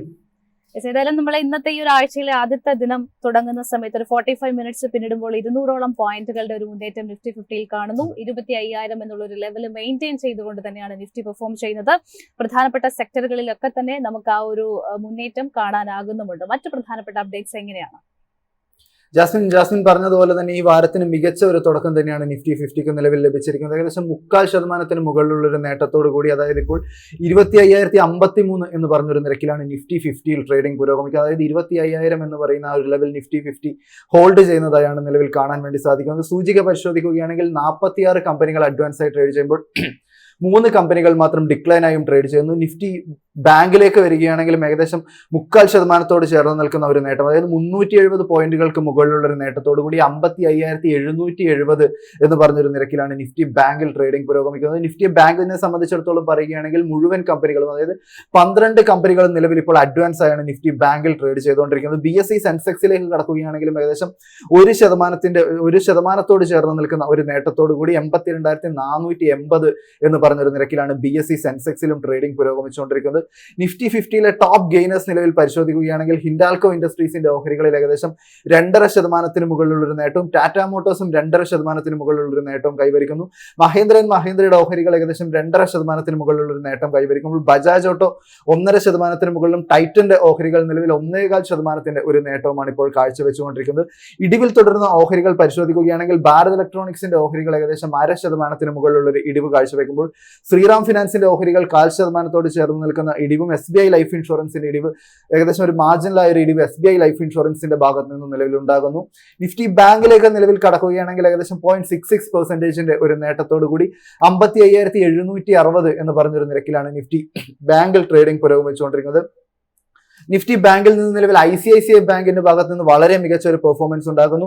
1% മുകളിലുള്ള ഒരു പെർഫോമൻസ് ICICI ബാങ്ക് കാഴ്ചവെക്കുമ്പോൾ പഞ്ചാബ് നാഷണൽ ബാങ്കിന്റെ ഓഹരികൾ 0.25% ഉള്ളൊരു നേട്ടം, ആക്സിസ് ബാങ്കിന്റെ ഓഹരികളും ഏകദേശം 1% ചേർന്ന് നിൽക്കുന്ന ഒരു നേട്ടത്തിലേക്കും എത്തിയിരിക്കുന്നു. സ്റ്റേറ്റ് ബാങ്കിന്റെ ഓഹരികൾ പരിശോധിക്കുകയാണെങ്കിലും 0.5%-നും 0.25%-നും ഇടയിലുള്ള ഒരു നേട്ടം സ്റ്റേറ്റ് ബാങ്കിന്റെ ഓഹരികളും നിലവിൽ കാണാൻ കഴിയുന്നു. AU സ്മോൾ ഫിനാൻസ് ബാങ്കിന്റെ ഓഹരികൾ പരിശോധിക്കുകയാണെങ്കിൽ നിലവിൽ 0.5%-നും മുകളിലുള്ള ഒരു നേട്ടത്തിലേക്ക് AU സ്മോൾ ഫിനാൻസ് ബാങ്കും എത്തിയിരിക്കുന്നുവെങ്കിൽ ഈ ഒരു നിമിഷം പരിശോധിക്കുമ്പോൾ നിലവിൽ ഫെഡറൽ ബാങ്കിന്റെയും IDFC ഫസ്റ്റ് ബാങ്കിന്റെയും ഓഹരികളിൽ നേരിയ ഒരു ഇടിവും ഇപ്പോൾ കാണാൻ വേണ്ടി സാധിക്കുന്നു. അടുത്തായി നമ്മൾ സെക്ടേഴ്സിലേക്ക് കടക്കുകയാണെങ്കിൽ നിലവിൽ ഭൂരിഭാഗം എല്ലാ സെക്ടേഴ്സിലും പച്ച തെളിഞ്ഞിരിക്കുന്നു. എല്ലാ സെക്ടേഴ്സും പോസിറ്റീവായി ട്രേഡ് ചെയ്തുകൊണ്ടിരിക്കുന്നു. നിഫ്റ്റി മീഡിയം മാത്രം ഏകദേശം 0.5% ഒരു ഇടിവ് നിലവിൽ പ്രകടമാക്കുകയാണ്. നിഫ്റ്റി ഓട്ടോ പരിശോധിക്കുകയാണെങ്കിൽ ഏകദേശം 1.25%-ന് മുകളിലുള്ള ഒരു നേട്ടം നിഫ്റ്റി ഓട്ടോയിൽ നിന്നും, നിഫ്റ്റി എനർജി 1%-ന് മുകളിലുള്ള ഒരു നേട്ടവും കാഴ്ചവെക്കുമ്പോൾ FMCG, ഇൻഫ്രാസ്ട്രക്ചർ എന്നീ പറയുന്ന സൂചികകൾ 0.5%-ന് മുകളിലും 0.25%-ന് മുകളിലുമുള്ള ഒരു നേട്ടവും പ്രകടമാക്കുന്നു. ഇപ്പോൾ മികച്ച ഒരു മൂവ്മെന്റ് നമുക്ക് നിലവിൽ കാണാൻ വേണ്ടി സാധിക്കുന്നത് നിഫ്റ്റി ഓട്ടോയിലാണ്. ഏകദേശം 1.25%-ന് മുകളിലുള്ള ഒരു നേട്ടത്തോടു കൂടി 23,819 എന്ന് പറഞ്ഞ നിരക്കിലാണ് നിഫ്റ്റി ഓട്ടോയിൽ നിലവിൽ ട്രേഡിംഗ് പുരോഗമിച്ചുകൊണ്ടിരിക്കുന്നത്. നിഫ്റ്റി ഓട്ടോയിൽ നിന്ന് നിലവിൽ ടാറ്റ മോട്ടോഴ്സിന്റെയും മഹീന്ദ്ര ആൻഡ് മഹീന്ദ്രയും നമ്മൾ നിഫ്റ്റി 50-ൽ പരിശോധിച്ചപ്പോൾ കണ്ട കമ്പനികൾ തന്നെയാണ് ഡോമിനേറ്റ് ചെയ്യുന്നത്. മറ്റ് കമ്പനികളിലേക്ക് കടക്കുകയാണെങ്കിൽ ഹീറോ മോട്ടോകോപ്പിന്റെ ഓഹരികൾ 2.25%-ഓളം, ഏഷ്യ മോട്ടോഴ്സ് 1%-ന് മുകളിലും, ബജാജ് ഓട്ടോയുടെ ഓഹരികൾ 1.5%-ന് മുകളിലുള്ള ഒരു നേട്ടം നിലനിർത്തുന്നു. എങ്കിൽ കൂടിയും ബാലകൃഷ്ണ ഇൻഡസ്ട്രീസിന്റെ ഓഹരികളിലേക്ക് കടക്കുകയാണെങ്കിൽ നിലവിൽ 9%-ന് മുകളിലുള്ള ഒരു വലിയൊരു ഇടിവിലേക്ക് തന്നെ ബാലകൃഷ്ണ ഇൻഡസ്ട്രീസിന്റെ ഓഹരികൾ നിലവിൽ വീണിരിക്കുകയാണ്. അശോക് ലൈലൻഡിന്റെ ഓഹരികൾ പരിശോധിക്കുമ്പോൾ 0.5%-ന്റെ ഒരു ഇടിവാണ് നിഫ്റ്റി ഓട്ടോ സെഗ്മെന്റിൽ നിന്ന് കാഴ്ചവെച്ചുകൊണ്ടിരിക്കുന്നത്. നിഫ്റ്റി എനർജി പരിശോധിക്കുകയാണെങ്കിൽ നിലവിൽ 1%-ന് മുകളിലുള്ള ഒരു നേട്ടമാണ് നിഫ്റ്റി എനർജിയിൽ കാണാൻ കഴിയുന്നത്. 36,008 എന്ന് പറഞ്ഞൊരു നിരക്കിലാണ് നിലവിൽ നിഫ്റ്റി എനർജിയിൽ ട്രേഡിംഗ് പുരോഗമിക്കുന്നത്. ഇതിൽ തന്നെ GE വെർണോവയുടെ ഓഹരികളിൽ ഏകദേശം 10%-ന്റെ ഒരു നേട്ടവും കാണാൻ വേണ്ടി സാധിക്കുന്നു. മികച്ച ബ്രോക്കറേജ് റിപ്പോർട്ടുകളും മറ്റുമൊക്കെ GE വെർണോവയ്ക്ക് ലഭിക്കുകയുണ്ടായിരുന്നു. പവർ ഗ്രിഡിന്റെ ഓഹരികൾ നോക്കുകയാണെങ്കിൽ 1.25%-ഓളം, അഡാനി പവേഴ്സിന്റെ ഓഹരികൾ 1.25%-ന്റെ ഒരു നേട്ടവും കാഴ്ചവെക്കുമ്പോൾ ഷിൻലർ ഇലക്ട്രിക് ഇൻഫ്രാസ്ട്രക്ചറിന്റെ ഓഹരികൾ 1.5%-ന്റെ ഒരു പെർഫോമൻസും കാഴ്ചവെക്കുന്നു. നിഫ്റ്റി എനർജിയിലെ ഒരു ഇടിവിൽ തുടർന്ന ഓഹരികളിലേക്ക് കടക്കുകയാണെങ്കിൽ ഹിറ്റാച്ചി എനർജിയുടെ ഓഹരികൾ 2.5%-ഓളം, തേർമാക്സിന്റെ ഓഹരികൾ 1%-ന്റെ ഒരു ഇടിവാണ് നിലവിൽ പ്രകടമാക്കുന്നത്. അടുത്ത നിഫ്റ്റി മെറ്റലിലേക്ക് കടക്കുകയാണെങ്കിലും വളരെ മികച്ച ഒരു പെർഫോമൻസ്, 1%-ന് മുകളിലുള്ള ഒരു നേട്ടം നിഫ്റ്റി മെറ്റലിലും കാണാൻ വേണ്ടി സാധിക്കുന്നു. നിലവിൽ 9,343 എന്ന് പറഞ്ഞൊരു നിരക്കിലാണ് നിഫ്റ്റി മെറ്റൽ ട്രേഡിംഗ് പുരോഗമിക്കുന്നത്. ഇതിൽ തന്നെ ഹിന്ദുസ്ഥാൻ കോപ്പറിന്റെ ഓഹരികൾ 1.25%-ന് മുകളിലും, ജിൻഡാൽ സ്റ്റീൽ ആൻഡ് പവറിന്റെ ഓഹരികൾ 1.25%-ഓളം, ജിൻഡാൽ സ്റ്റെയിൻലെസ് 2%-ഓളം, വേദാന്ത 1%-ന് മുകളിലുമുള്ള ഒരു നേട്ടവും കാഴ്ചവെച്ചുകൊണ്ടിരിക്കുകയാണ്. NMDCയുടെ ഓഹരികളിലേക്ക് കടക്കുകയാണെങ്കിലും 1%-ന്റെ ഒരു നേട്ടമാണ് നിലവിൽ കാണാൻ വേണ്ടി സാധിക്കുന്നത്. അടുത്തായി നമുക്ക് ചില ബ്രോക്കറേജ് റിപ്പോർട്ടുകൾ കൂടി പരിശോധിക്കാനുണ്ട്. ജാസ്മിൻ, നിലവിൽ JSWക്ക് മാക്കറി ഒരു ഔട്ട് പെർഫോമൻസ് റേറ്റിംഗ് ആണ് നൽകിയിരിക്കുന്നത്. ടാർഗറ്റ് പ്രൈസ് ആയിട്ട് പറഞ്ഞിരിക്കുന്നത് 1034 രൂപയാണ്. നിലവിൽ 1009 എന്ന് പറഞ്ഞൊരു നിരക്കിലാണ് JSW സ്റ്റീൽ നിലവിൽ ട്രേഡിംഗ് പുരോഗമിച്ചുകൊണ്ടിരിക്കുന്നത്. കമ്പനിയെ സംബന്ധിച്ചിടത്തോളം വളരെ മികച്ച Q4 പെർഫോമൻസ് കാഴ്ചവെക്കാൻ, Q4 സ്റ്റാൻഡ് അലോൺ പെർഫോമൻസ് കാഴ്ചവെക്കാൻ സാധിച്ചു. മാക്കറിയുടെ എസ്റ്റിമേറ്റിനേക്കാൾ മുകളിലുള്ള ഒരു എബിഡയാണ് കമ്പനി റിപ്പോർട്ട് ചെയ്തിരിക്കുന്നത്. കമ്പനിയുടെ ക്വാർട്ടർ ഓൺ ക്വാർട്ടറിലുള്ള ഒരു റിയലൈസേഷൻ നോക്കുകയാണെങ്കിൽ വളരെ ഫ്ലാറ്റിഷ് ആയി തുടരുന്നുവെങ്കിൽ കൂടിയും കമ്പനിയുടെ എബിഡയിൽ വളരെ മികച്ച പെർഫോമൻസ് കാഴ്ചവെക്കാൻ വേണ്ടി കമ്പനിക്ക് സാധിച്ചത് പോസിറ്റീവായി എന്നാണ് നിലവിൽ ഇപ്പോൾ മാക്കറി ചൂണ്ടിക്കാണിച്ചിരിക്കുന്നത്. കൂടാതെ മാനേജ്മെന്റിന്റെ എക്സ്പെക്ടേഷൻസും മറ്റും പരിശോധിക്കുകയാണെങ്കിൽ വരും വർഷത്തിലെ 1ാം പാദം മുതൽ തന്നെ കമ്പനിക്ക് മികച്ച റിയലൈസേഷൻസും മറ്റും കാഴ്ചവെക്കാൻ വേണ്ടി സാധിക്കും. പിന്നെ മാനേജ്മെന്റ് ഇപ്പോൾ പ്രധാനമായും ശ്രദ്ധിക്കുന്നത് ഇൻപുട്ട് കോസ്റ്റ് കുറയ്ക്കാൻ വേണ്ടിയിട്ടാണ്. ഇങ്ങനെ ഇൻപുട്ട് കോസ്റ്റ് കുറയ്ക്കുന്നത് വഴി മറ്റ് കോക്കിംഗ് കോളിന്റെയും മറ്റുമൊക്കെയുള്ള പെർഫോമൻസും കമ്പനിയുടെ എബിഡ പെർ ടണ്ണിന് എക്സ്പാൻഡ് ചെയ്യും എന്നൊരു കാര്യം നിലവിൽ ഇപ്പോൾ മക്കറി ചൂണ്ടിക്കാണിച്ചിരിക്കുകയാണ്. കൂടാതെ ഗ്ലോബൽ ബിസിനസ്സിലേക്ക് നോക്കുകയാണെങ്കിൽ ഒരു ഇംപ്രൂവ്മെന്റ് തന്നെയാണ് നമുക്ക് കാണാൻ വേണ്ടി സാധിക്കുന്നത്. ഗ്ലോബൽ ഡിമാൻഡ് വർദ്ധിച്ചിരിക്കുന്നു. കൂടാതെ പ്രൈസ് ഹൈക്കും മറ്റുമൊക്കെ വളരെ പോസിറ്റീവായ ഒരു കാര്യമായിട്ടാണ് കാണാൻ സാധിക്കുന്നത്. കൂടാതെ മാനേജ്മെന്റിനെ സംബന്ധിച്ചിടത്തോളം 2.3 ബില്യൺ മുതൽ 2.5 ബില്യൺ വരെയുള്ള ഒരു ക്യാപിറ്റൽ എക്സ്പെൻഡിച്ചർ നടത്താനുള്ള ഒരു തീരുമാനത്തിലേക്കും നിലവിൽ മാനേജ്മെന്റ് കടന്നിരിക്കുന്നു. കൂടാതെ growth value added products and കേപ്പബിലിറ്റീസിനും വേണ്ടിയിട്ടും മറ്റുമൊക്കെ ഇൻവെസ്റ്റ്മെന്റ് നടത്തുന്നു. കോസ്റ്റ് റിഡക്ഷന് വേണ്ടിയിട്ടുള്ള ഇനീഷ്യേറ്റീവ്സ് നടത്തുന്നു എന്നുള്ളതും JSW സ്റ്റീലിനെ കുറിച്ച് വളരെ പോസിറ്റീവായ ഒരു ഔട്ട്ലുക്ക് നൽകാൻ വേണ്ടി നിലവിൽ മാക്കറി ഇപ്പോൾ പ്രേരിപ്പിച്ചിരിക്കുകയാണ്. അങ്ങനെ വളരെ മികച്ച ഒരു പെർഫോമൻസ് കാഴ്ചവെക്കാൻ സാധിക്കും എന്നുള്ളൊരു റിപ്പോർട്ടാണ് നിലവിൽ മാക്കറിക്ക് JSW സ്റ്റീലിന് മാക്കറിയുടെ ഭാഗത്ത് നിന്ന് ലഭ്യമായിട്ടുള്ളത്. അടുത്തായി നമ്മൾ മാർക്കറ്റിലേക്ക് മടങ്ങി വരികയാണെങ്കിൽ ഈ ആഴ്ചയുടെ ആദ്യ ദിനത്തിൽ വളരെ മികച്ച ഒരു പെർഫോമൻസ് തന്നെ നിഫ്റ്റിയുടെ ഭാഗത്ത് നിന്നുണ്ടാകുന്നു. ഏകദേശം 0.25%-ന്റെ നേട്ടത്തോടു കൂടി നിലവിൽ 25,046 എന്ന് പറയുന്ന ഒരു ലെവൽ നിഫ്റ്റിയും 82,468 എന്ന് പറയുന്ന ഒരു ലെവലിൽ BSE സെൻസെക്സ് നിലനിൽക്കുമ്പോൾ ഏകദേശം 0.25% ചേർന്ന് നിൽക്കുന്ന ഒരു നേട്ടത്തോടു കൂടി നിഫ്റ്റി ബാങ്ക് ഇപ്പോൾ 55,741 എന്ന് പറഞ്ഞ് അങ്ങനെ ആകെ മൊത്തം ഒരു പോസിറ്റീവ് സെന്റിമെന്റ് നിലനിൽക്കുന്ന ഒരു മാർക്കറ്റിനെ തന്നെയാണ് ജാസ്മിൻ നമുക്ക് ഈ ആദ്യ മണിക്കൂറിൽ കാണാൻ സാധിക്കുന്നത്. ഓക്കെ, നിഖിലാണ് മാർക്കറ്റിന്റെ ഔട്ട്ലുക്ക് ഇപ്പോൾ റിസർച്ച് ഡെസ്കിൽ നിന്ന് നൽകിയത്. ഈ മാർക്കറ്റിന്റെ മറ്റ് പ്രധാനപ്പെട്ട ടെക്നിക്കൽ ആസ്പെക്ട്സുമായിട്ട് നമ്മുടെ ഈ ഒരു ഷോയിൽ ജോയിൻ ചെയ്യുന്നത് ഇൻവെസ്റ്റ്മെന്റ് കൺസൾട്ടന്റ് ഹരിപ്രിയ മാം ആണ്.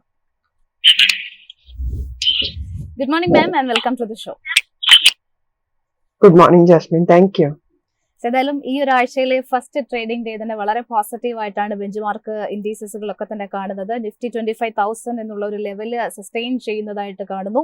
മറ്റ് പ്രധാനപ്പെട്ട ഇൻഡെക്സുകളിലേക്ക് നോക്കുമ്പോഴും ഒരു പോസിറ്റീവ് ആയിട്ടുള്ള ഒരു പുതിയ ബൈയിങ് ഇൻട്രസ്റ്റ് കടന്നു വന്നിട്ടുണ്ട് എന്നാണ് കാണാൻ സാധിക്കുന്നത്. ഈ ഒരു മൊമെന്റം കണ്ടിന്യൂ ചെയ്യാനുള്ള ഒരു സാധ്യത എത്ര മാത്രമാണ്? ടെക്നിക്കലി ചാർട്ട് എങ്ങനെയാണ് ഇപ്പോൾ ഇൻഡിക്കേറ്റ് ചെയ്യുന്നത് Nifty and bank Nifty? Nifty കുറച്ച് സ്ട്രോങ് ചാർട്ടാണ് കാണിച്ചുകൊണ്ടിരിക്കുന്നത്. അറൌണ്ട് 200 പോയിന്റ്സ് അടുത്ത് മുകളിലേക്ക് അത് പോയിട്ടുണ്ട്. ഇപ്പൊ നമുക്ക് കാണാൻ സാധിക്കുന്ന ഒരു ചെറിയ ഗ്യാപ്പോടെയാണ് ഇത് 200 പോയിന്റ്സ് മുകളിൽ അപ്പോട് പോയിരിക്കുന്നത്. 25,000 എന്നുള്ള ലെവലിൽ ഇത് സസ്റ്റെയിൻ ചെയ്യാൻ വേണ്ടിയിട്ട് ട്രൈ ചെയ്തുകൊണ്ടിരിക്കുകയാണ്. ഇപ്പം നമ്മൾ RSI ലെവൽ നോക്കുകയാണെങ്കിൽ അത് 60ക്ക് മുകളിൽ പോയിട്ടുണ്ട്. പക്ഷെ നമ്മളിവിടെ വെയിറ്റ് ചെയ്യേണ്ട ഒരു കാര്യം, ഇപ്പോഴും ആ 25,050 എന്നുള്ള ആ പോയിന്റിന് മുകളിലേക്ക് നിഫ്റ്റി പോയിട്ടില്ല. ആ ഒരു പോയിന്റ് ക്രോസ് ചെയ്യാൻ വേണ്ടിയിട്ട് അത് വെയിറ്റ് ചെയ്തുകൊണ്ടിരിക്കുകയാണ്. അപ്പൊ നമ്മൾ വെയിറ്റ് ആൻഡ് വാച്ച് ചെയ്യണം. ഇത് ഇൻ കേസ് ഇതിന് മുകളിലേക്ക് പോകാൻ പറ്റുകയാണെങ്കിൽ 25,050 എന്ന പോയിന്റിന് മുകളിലേക്ക് ഇതിന് സസ്റ്റെയിൻ ചെയ്യാൻ പറ്റുകയാണെങ്കിൽ 25,200 വരെ നമുക്ക് നിഫ്റ്റിയിൽ എക്സ്പെക്ട് ചെയ്യാൻ സാധിക്കും. പക്ഷെ നല്ല സ്ട്രോങ് മൂവ്മെന്റ് ആണ് കാണിച്ചുകൊണ്ടിരിക്കുന്നത്. കുറച്ച് നല്ല സ്റ്റേബിൾ ആയിട്ടുള്ള ഒരു മാർക്കറ്റ് ഔട്ട്ലുക്ക് നമുക്ക് പ്രതീക്ഷിക്കാം. ഓക്കെ, ബാങ്ക് നിഫ്റ്റിയിലേക്ക് വരികയാണെന്നുണ്ടെങ്കിൽ അഗെയിൻ ഈ പറഞ്ഞതുപോലെ തന്നെ 0.5% കൂടുതലുള്ള ഒരു മുന്നേറ്റം കാണുന്നുണ്ട്. 55,715 എന്നുള്ള ഒരു നിലവാരത്തിലാണ് നിലവിൽ ട്രേഡ് ചെയ്യുന്നത്. ബാങ്ക് നിഫ്റ്റിയുടെ ചാർട്ട് എങ്ങനെയാണുള്ളത് ഇപ്പോൾ? ബാങ്ക് നിഫ്റ്റിയുടെ ചാർട്ട് നിഫ്റ്റിയെക്കാളും കുറച്ചും കൂടെ സ്ട്രോങ് ആണെന്ന് നമുക്ക് പറയാൻ സാധിക്കും. കാരണം ഒരു ചെറിയ വെഡ്ജ് ഫോർമേഷൻ അവിടെ ഫോം ചെയ്തിട്ടുള്ള പോലെ തോന്നുന്നുണ്ട്. കാരണം ഈ വെഡ്ജ് നമുക്ക് തോന്നുന്നത് 15th ഏപ്രിൽ തുടങ്ങി ഇങ്ങോട്ടുള്ള കാലാവധി നോക്കുകയാണെങ്കിൽ ഡെയിലി ചാർട്ടിലാണ് ഒരു ചെറിയ സ്ലാൻഡിങ് വെഡ്ജ് ഫോം ചെയ്തേക്കുന്നത്. ആ വെഡ്ജിന് മുകളിലാണ് ഇപ്പോൾ ഇത് ട്രേഡ് ചെയ്തുകൊണ്ടിരിക്കുന്നത് 55,700 എന്നുള്ള ലെവല്. ഈ ലെവൽ ഇതിന് സസ്റ്റെയിൻ ചെയ്യാൻ പറ്റുകയാണെങ്കിൽ ഇത് ഒരു 56,000 എന്നുള്ള ലെവലിലേക്ക് പോകാനുള്ള ചാൻസ് കൂടുതലാണ്. നിഫ്റ്റിയെക്കാളും കുറച്ചും കൂടെ സ്ട്രോങ് ആയിട്ടുള്ള ഒരു മൂവ്മെന്റ് ആണ് നിഫ്റ്റി ബാങ്ക് കാണിച്ചുകൊണ്ടിരിക്കുന്നത്. ഓക്കെ, നമ്മൾ ഇനി കഴിഞ്ഞ ദിവസങ്ങളിലൊക്കെ തന്നെ ക്വാർട്ടർലി നമ്പേഴ്സ് വന്നിട്ടുള്ള കമ്പനികളുടെ ഒരു പെർഫോമൻസിലേക്ക് പോവുകയാണ്. ആദ്യം തന്നെ JSW സ്റ്റീലിൽ നിന്നൊരു ഫ്ലാറ്റ് ടു പോസിറ്റീവ് നോട്ടിലേക്ക് ട്രേഡിംഗ് മാറിയിട്ടുണ്ട്. കമ്പനിയെ സംബന്ധിച്ചിടത്തോളം പറയുകയാണെന്നുണ്ടെങ്കിൽ റവന്യൂ 8.3% അപ്പാണ്. എബിഡ 14.3% ഒരു മുന്നേറ്റം രേഖപ്പെടുത്തിയിട്ടുണ്ട്. മാർജിനിലും ഒരു മെച്ചപ്പെടുത്തൽ കാണാൻ സാധിക്കുന്നുണ്ട്. JSW സ്റ്റീൽ നിലവിൽ ട്രേഡ് ചെയ്യുന്ന ഒരു നിലവാരം എന്ന് പറയുന്നത് 1,007 രൂപ എന്നുള്ള ഒരു റേഞ്ചിലാണ്. ഈ ഒരു സ്റ്റോക്കിന്റെ ഒരു പെർഫോമൻസ് ചാർട്ട് പരിശോധിക്കുന്ന സമയത്ത് ഇയർ ടു ടിൽ ഡേറ്റിൽ അഗെയിൻ ഒരു പോസിറ്റീവായിട്ട് മാറിയിട്ടുള്ള ഒരു സ്റ്റോക്ക് കൂടിയാണ്. ഈ ഒരു സ്റ്റോക്കിനെ മാം എങ്ങനെയാണ് വിലയിരുത്തുന്നത്? സ്റ്റോക്ക് ഫണ്ടമെന്റലി സ്ട്രോങ് ആണ്. പക്ഷെ ചാർട്ട് നോക്കുമ്പോഴത്തേനും നമ്മൾ വെയിറ്റ് ആൻഡ് വാച്ച് ചെയ്യേണ്ട ഒരു പൊസിഷനിലാണ് ഈ ചാർട്ട് ട്രേഡ് ചെയ്തുകൊണ്ടിരിക്കുന്നത്. ഇതിൽ ഒരു ട്രയാങ്കുലർ ഫോർമേഷൻ ഫോം ചെയ്തിട്ടുണ്ട്. പ്രത്യേകിച്ചും April 7th തുടങ്ങി ഇന്ന് വരെയുള്ള കാലാവധി നോക്കുകയാണെങ്കിൽ ഒരു ഹയർ ലോസ് ആണ് ഫോം ചെയ്തേക്കുന്നത്. ഹയർ ലോസ് പക്ഷെ ലോവർ ഹൈസും ഫോം ചെയ്തിട്ടുണ്ട്. നമ്മൾ വെയിറ്റ് ആൻഡ് വാച്ച് ചെയ്യണം. അറ്റ്ലീസ്റ്റ് 1,030ക്ക് മുകളിൽ ഈ സ്റ്റോക്കിന് ട്രേഡ് ചെയ്ത് സസ്റ്റെയിൻ ചെയ്യാൻ പറ്റുകയാണെങ്കിൽ മാത്രം ഇതിൽ ഇൻവെസ്റ്റ് ചെയ്യുക. അല്ലെങ്കിൽ വെയിറ്റ് ആൻഡ് വാച്ച് ചെയ്ത് ഒരു 975 ആ ഒരു റേഞ്ചിന് വന്നതിന് ശേഷം അവിടെ ഒരു നല്ല ഗ്രീൻ ക്യാൻഡിൽ കാണുകയാണെങ്കിൽ മാത്രം ഇൻവെസ്റ്റ് ചെയ്യുക. കാരണം ഇപ്പോഴും നമുക്ക് പറയാൻ പറ്റുന്നത് 40ന് മുകളിലാണ് RSI നിൽക്കുന്നത്. എന്നാലും 60ലേക്ക് പോകണ്ടയോ എന്നുള്ള സംശയത്തിൽ നിൽക്കുന്നത് പോലെ തോന്നുന്നു. എന്നാലും MACD കുറച്ചും കൂടെ ഒരു പോസിറ്റീവ് ഔട്ട്ലുക്ക് തരുന്നുണ്ട്. ഒരു പക്ഷേ MACD കുറച്ചും കൂടെ മുകളിലേക്ക് പോകാനുള്ള ചാൻസും കാണുന്നുണ്ട്. എന്നാലും നമ്മളിപ്പം വെയിറ്റ് ആൻഡ് വാച്ച് ചെയ്യേണ്ടത് ആ 1,030, 1,040 ആ ഒരു റേഞ്ചിൽ ഇന്ന് സസ്റ്റെയിൻ ചെയ്യാൻ പറ്റുമോ? മുകളിലേക്ക് പോയി അവിടെ നിന്നാണ് ഇനി മുകളിലേക്ക് പോകാനുള്ള ചാൻസ് കാണുന്നത്. ഇപ്പം എന്താണെങ്കിലും നമ്മൾ നോക്കുമ്പോൾ ഗ്രീൻ വോളിയവും റെഡ് വോളിയവും ഒന്നും, അതായത് ഒരു ആവറേജ് റേറ്റിന് മുകളിലുള്ള വോളിയം നമുക്ക് കാണാനേ പറ്റുന്നില്ല. വെയിറ്റ് ആൻഡ് വാച്ച് ചെയ്യുക. ഇനി മറ്റൊരു കമ്പനി എയർപോർട്ട് സർവീസ് അഗ്രഗേറ്റർ ആയിട്ടുള്ള ഡ്രീം ഫോക്സിനെ കുറിച്ചാണ് ചോദിക്കുന്നത്. ഇന്ന് സ്റ്റോക്ക് 7% കൂടുതൽ ഇടിവ് രേഖപ്പെടുത്തുന്നു ആദ്യത്തെ മിനിറ്റുകളിൽ തന്നെ.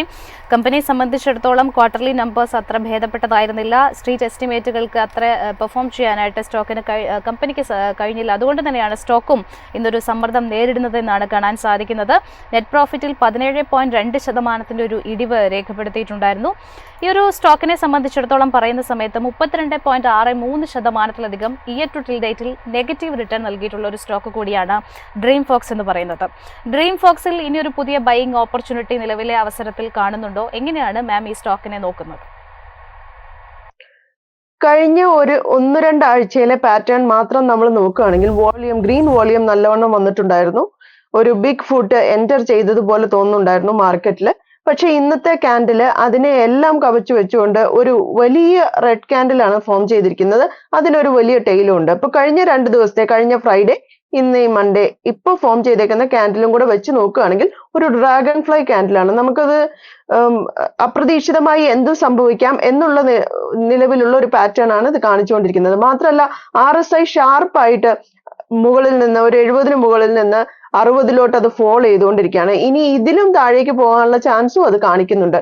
ഇതിൽ വെയിറ്റ് ആൻഡ് വാച്ച് ചെയ്യുക. കാരണം ഇതൊരു റൗണ്ടഡ് ബോട്ടം പാറ്റേൺ ഫോം ചെയ്യാൻ ട്രൈ ചെയ്തുകൊണ്ടിരിക്കുന്നു എന്ന് വേണം നമ്മൾ പ്രതീക്ഷിക്കാൻ വേണ്ടിയിട്ട്. ചാർട്ട് പാറ്റേൺ കാണുമ്പോൾ നമുക്ക് മനസ്സിലാവുന്നത് 11th ഫെബ്രുവരി തുടങ്ങി ഇങ്ങോട്ടേക്ക് ഒരു റൗണ്ടഡ് ബോട്ടം ട്രൈ ചെയ്തുകൊണ്ടിരിക്കുകയായിരുന്നു. പക്ഷെ ഇതുവരെ അത് കംപ്ലീറ്റ് ആയിട്ടില്ല. ഇത് എന്നെങ്കിലും ഇതിന് മുകളിലേക്ക് പോകാൻ സാധിക്കുകയാണെങ്കിൽ 280 മുകളിൽ ഒരു നല്ല ഗ്രീൻ ക്യാൻഡിൽ ഫോം ചെയ്തതിന് ശേഷം എൻട്രി ചെയ്യുക.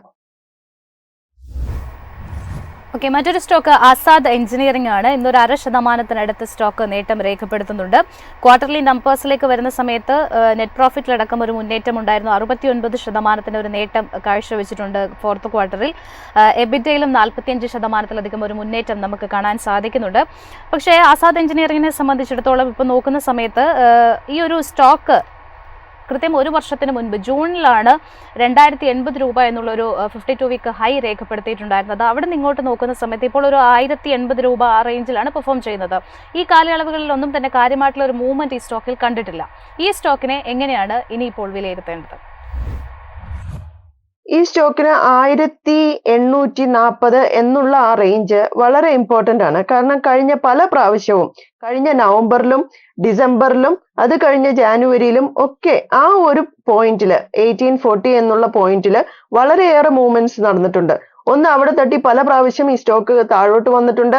അതിനുശേഷം ജാനുവരിയിൽ അതിൽ തട്ടി വീണ്ടും ഇത് മുകളിലേക്ക് പോകാൻ ട്രൈ ചെയ്തിട്ടുണ്ട്. ഇപ്പോഴും അതേ റേഞ്ചിൽ വന്നാണ് ഇത് നിൽക്കുന്നത്. ഇത് നല്ല ഒരു ബേസ് 1190 എന്നുള്ള റേഞ്ചിൽ ഒരു നല്ല ബേസ് ഫോം ചെയ്തിട്ടാണ് ഇത് മുകളിലേക്ക് പോയിരിക്കുന്നത്. ഇവിടെ ഈ 1840 എന്നുള്ള ആ പോയിന്റിൽ ഒരു നല്ലൊരു ഗ്രീൻ ക്യാൻഡിൽ ഇതുവരെ കഴിഞ്ഞ നവംബർ തുടങ്ങി ഇങ്ങോട്ടേക്ക് ഒരു നല്ല ഗ്രീൻ ക്യാൻഡിൽ ഇതിന് ഫോം ചെയ്യാൻ സാധിച്ചിട്ടില്ല. ഈ ഒരു റേഞ്ചിൽ 1840 എന്നുള്ള റേഞ്ചിൽ ഒരു നല്ലൊരു ഗ്രീൻ ക്യാൻഡിലോടെ ഇതിന് മുകളിലേക്ക് പോകാൻ സാധിക്കുകയാണെങ്കിൽ കഴിഞ്ഞ 52 വീക്ക് ഹൈയും ക്രോസ് ചെയ്ത് മുകളിലേക്ക് പോകാൻ ചാൻസ് ഉള്ള ഒരു സ്റ്റോക്കാണ്. വെയിറ്റ് ആൻഡ് വാച്ച് ചെയ്യുക. കാരണം ഇത് എല്ലാ മൂവിംഗ് ആവറേജുകൾക്കും മുകളിലാണ് ഇപ്പോഴും ട്രേഡ് ചെയ്തുകൊണ്ടിരിക്കുന്നത്. ഒരു ചെറിയ മൂവ്മെന്റ്, ഒരു ഡൗൺ മൂവ്മെന്റ് RSIയിൽ കാണാൻ സാധിക്കുന്നുണ്ട്. പക്ഷെ അവിടെയും അത് മുകളിലേക്ക് പോകാനുള്ള ചാൻസും കൂടുതലാണ്. എന്നാലും MACD മാത്രം നമുക്ക് ഒരു നെഗറ്റീവ് അപ്രോച്ച് ആണ് തന്നുകൊണ്ടിരിക്കുന്നത്. അത് താഴേക്ക് പോകാൻ, സിഗ്നൽ ലൈനെ ക്രോസ് ചെയ്ത് താഴേക്ക് പോകാൻ ട്രൈ ചെയ്തുകൊണ്ടിരിക്കുന്നു. അതുകൊണ്ട് 1840 എന്നുള്ള ലെവൽ വളരെ ക്രിട്ടിക്കലാണ്. വെയിറ്റ് ആൻഡ് വാച്ച് ചെയ്യുക. ഇനിയിപ്പോൾ ഒരു 10% തുടക്കഘട്ടത്തിൽ തന്നെ ഇടിവ് രേഖപ്പെടുത്തിയിട്ടുള്ള സ്റ്റോക്ക് ബാലകൃഷ്ണ ഇൻഡസ്ട്രീസ് ആണ്. ക്വാർട്ടർലി നമ്പേഴ്സ് അത്ര ഭേദപ്പെട്ടതായിരുന്നില്ല. കമ്പനിയെ സംബന്ധിച്ചിടത്തോളം നെറ്റ് പ്രോഫിറ്റിൽ 24% ഒരു ഇടിവ് രേഖപ്പെടുത്തിയിട്ടുണ്ട്. സ്ട്രീറ്റ് എസ്റ്റിമേറ്റ് ചെയ്ത് അത്ര പെർഫോം ചെയ്യാനായിട്ട് ഈ സ്റ്റോക്കിന് സാധിച്ചിട്ടില്ല. ആൻഡ് അതോടൊപ്പം തന്നെ പറയേണ്ടത്, റിസൾട്ടുകൾക്ക് ശേഷം നോമുറ ഉൾപ്പെടെയുള്ള ബ്രോക്കറേജുകൾ ഒരു ഡൗൺഗ്രേഡ് റേറ്റിംഗ് കൂടി നൽകിയിട്ടുണ്ട്. നേരത്തെ ബൈ റേറ്റിംഗ് നൽകിക്കൊണ്ട് ഇനീഷ്യേറ്റ് ചെയ്തിരുന്ന 3242 രൂപയിൽ നിന്നും 2644 രൂപയാക്കി ബാലകൃഷ്ണയുടെ ഒരു ടാർഗറ്റ് പ്രൈസ് വെട്ടിക്കുറച്ചിരിക്കുന്നത് എന്നാണ് കാണാൻ സാധിക്കുന്നത്. നിലവിൽ ട്രേഡ് ചെയ്യുന്നതാകട്ടെ 2432 രൂപ എന്നുള്ള ഒരു നിലവാരത്തിലുമാണ്. ബാലകൃഷ്ണ ഇൻഡസ്ട്രീസിൽ ഇനി സ്വീകരിക്കേണ്ട ഒരു സ്റ്റാൻസ് എന്താണ് നിലവിൽ ഈ ഒരു സ്റ്റോക്ക് ഹോൾഡ് ചെയ്യുന്നവരെ സംബന്ധിച്ചിടത്തോളം? ഹോൾഡ് ചെയ്യാൻ നല്ല കമ്പനി തന്നെയാണ്, ഫണ്ടമെന്റലി സ്ട്രോങ് കമ്പനിയാണ്. ഇപ്പോഴത്തെ കറന്റ് പൊളിറ്റിക്കൽ ടെൻഷനും കറന്റ് ഔട്ട്ലുക്കും അല്ലെങ്കിൽ അതിന്റെ മാർക്കറ്റ് സ്ട്രിങ്കേഷനും വെച്ച് മാത്രമാണ് ഇത് ഡൗൺഫോൾ ആയിട്ടുള്ളത്. ഹോൾഡ് ചെയ്യുകയാണെങ്കിൽ ഹോൾഡ് ചെയ്യുക, ബട്ട് മേക്ക് ഷുവർ ഇവിടെ ഒരു ചെറിയ പോയിന്റ് ഉണ്ട്, 2250 എന്നുള്ള പോയിന്റ്. ആ പോയിന്റിന് താഴേക്ക് ഒരു വലിയ റെഡ് ക്യാൻഡിൽ ഫോം ചെയ്യുകയാണെങ്കിൽ ഇത് ഹോൾഡ് ചെയ്യുന്നതിൽ വലിയ അർത്ഥം ഉണ്ടെന്ന് തോന്നുന്നില്ല. ആ ഒരു പോയിന്റ്, അതായത് 2275 എന്നുള്ള റേഞ്ചിൽ എക്സാക്ട്ലി നമ്മൾ നോക്കുകയാണെങ്കിൽ ആ ഒരു റേഞ്ച് പല പ്രാവശ്യം ഇത് സ്ട്രൈക്ക് ചെയ്ത് നല്ല സപ്പോർട്ട് എടുത്തിട്ടുള്ള പോയിന്റ് ആണ്. ഇവിടെ നിന്ന് ഒരു നല്ല ഗ്രീൻ ക്യാൻഡിൽ ഫോം ചെയ്യുകയാണെങ്കിൽ ഇത് വീണ്ടും മുകളിലേക്ക് പോകാനും ചാൻസ് ഉണ്ട്. അതുകൊണ്ട് ആ ഒരു റേഞ്ചിന് 2250 താഴെ ഇത് പോവുകയാണെങ്കിൽ ഇത് കയ്യിൽ വയ്ക്കുന്നതിൽ വലിയ അർത്ഥമുണ്ടെന്ന് എനിക്കിപ്പോഴും വിശ്വാസമില്ല. ഓക്കെ മാം, അടുത്തൊരു സ്റ്റോക്ക് ഗ്ലെൻമാർക്ക് ഫാർമയാണ്. ഫാർമ സെഗ്മെന്റിൽ നിന്നുള്ള ഗ്ലെൻമാർക്ക് ഫാർമ ഇന്നിപ്പോൾ 1% ഇടിവ് രേഖപ്പെടുത്തുന്നുണ്ട്. കമ്പനിയെ സംബന്ധിച്ചിടത്തോളം റവന്യൂവിൽ ഒരു നേരിയ മുന്നേറ്റം മാത്രമാണ് രേഖപ്പെടുത്തിയിരിക്കുന്നത്. എക്സെപ്ഷണൽ ഐറ്റംസ് ഉണ്ടായിരുന്നു, അതുകൊണ്ട് തന്നെ നെറ്റ് പ്രോഫിറ്റിലും കാര്യമായിട്ടുള്ള ഒരു തിരിച്ചടി രേഖപ്പെടുത്തിയിട്ടുണ്ട് എന്നാണ് കാണാൻ സാധിക്കുന്നത്. ഈ ഗ്ലെൻമാർക്ക് ഫാർമയെ സംബന്ധിച്ചിടത്തോളം നിലവിൽ 1407 രൂപയിലാണ് ട്രേഡ് ചെയ്യുന്നത്. ഈ സ്റ്റോക്കിന്റെ ഒരു പൊട്ടൻഷ്യൽ ഇനി മുന്നോട്ട് എത്ര മാത്രമായിരിക്കും? ഈ സ്റ്റോക്ക് ഒരു റേഞ്ചിന്റെ ഉള്ളിലാണ് ഇപ്പോഴും ബന്ധിക്കപ്പെട്ട് കിടക്കുന്നത്. 1470 എന്നുള്ള റേഞ്ചിനും 1350 എന്നുള്ള റേഞ്ചിനും. ആ ഒരു റേഞ്ചിൽ നിന്ന് ഇത് ബ്രേക്ക് ചെയ്ത് മുകളിലോട്ടോ താഴോട്ടോ പോവുകയാണെങ്കിൽ മാത്രമേ ഈ സ്റ്റോക്കിന്റെ ഭാവിയെ പറ്റി നമുക്ക് എന്തെങ്കിലും പറയാൻ സാധിക്കുള്ളൂ.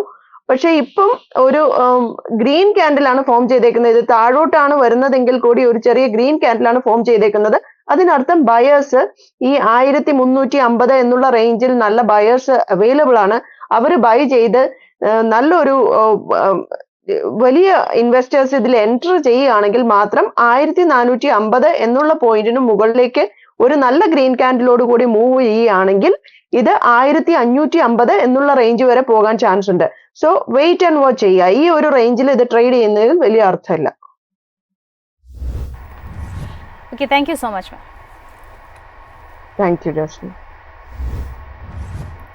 സുരജ് സാർ, നമ്മൾ നേരത്തെ മാർക്കറ്റിനെ സംബന്ധിച്ചിടത്തോളം ഒരുപാട് പോസിറ്റീവ് കാര്യങ്ങൾ പറഞ്ഞ കൂട്ടത്തിൽ ഒരു കാര്യം വിട്ടുപോയിട്ടുണ്ടായിരുന്നത് RBI സംബന്ധിച്ചിടത്തോളം ഉള്ള ഒരു അപ്ഡേറ്റ് ആയിരുന്നു. RBI സംബന്ധിച്ചിടത്തോളം ചരിത്രത്തിലെ ഏറ്റവും വലിയ തുക കേന്ദ്ര സർക്കാരിന് ഡിവിഡൻഡ് ആയിട്ട് നൽകുന്നു എന്നുള്ളതാണ് ഏറ്റവും പുതിയൊരു റിപ്പോർട്ട് സൂചിപ്പിക്കുന്നത്. 2.7 lakh crore ഡിവിഡൻഡ് ആണ് RBIയുടെ ഭാഗത്തു നിന്നും ഇത്തവണ വരുന്നത്. ചരിത്രത്തിലെ ഏറ്റവും വലിയൊരു തുകയാണ് അല്ലേ ഇത്? ആക്ച്വലി ശരിക്കും പറഞ്ഞാൽ ചരിത്രത്തിലെ ഏറ്റവും വലിയ തുകയാണെന്നുള്ള കാര്യത്തിൽ യാതൊരു സംശയമില്ലെങ്കിലും മാർക്കറ്റ് സ്ട്രീറ്റ് അതിനേക്കാൾ എക്സ്പെക്ട് ചെയ്തിരുന്നു. 3 ലക്ഷം കോടി മുതൽ 3,20,000 കോടി വരെ എക്സ്പെക്ട് ചെയ്തിരുന്ന ഒരു സ്ഥലത്താണ് 2.69. ബട്ട് ഈവൻ ദെൻ ഇത് വളരെ വലിയൊരു എമൗണ്ട് എന്ന് പറയുന്നതിന്റെ രസം എന്നറിയോ, ഇന്ത്യയുടെ ഫിസിക്കൽ ഡെഫിസിറ്റ് ഇല്ല, അല്ലെങ്കിൽ ചെലവ് വരവിന്റെ ഗ്യാപ്പിനാണല്ലോ ഫിസിക്കൽ ഡെഫിസിറ്റ്, അത് 4.4% ആണ്.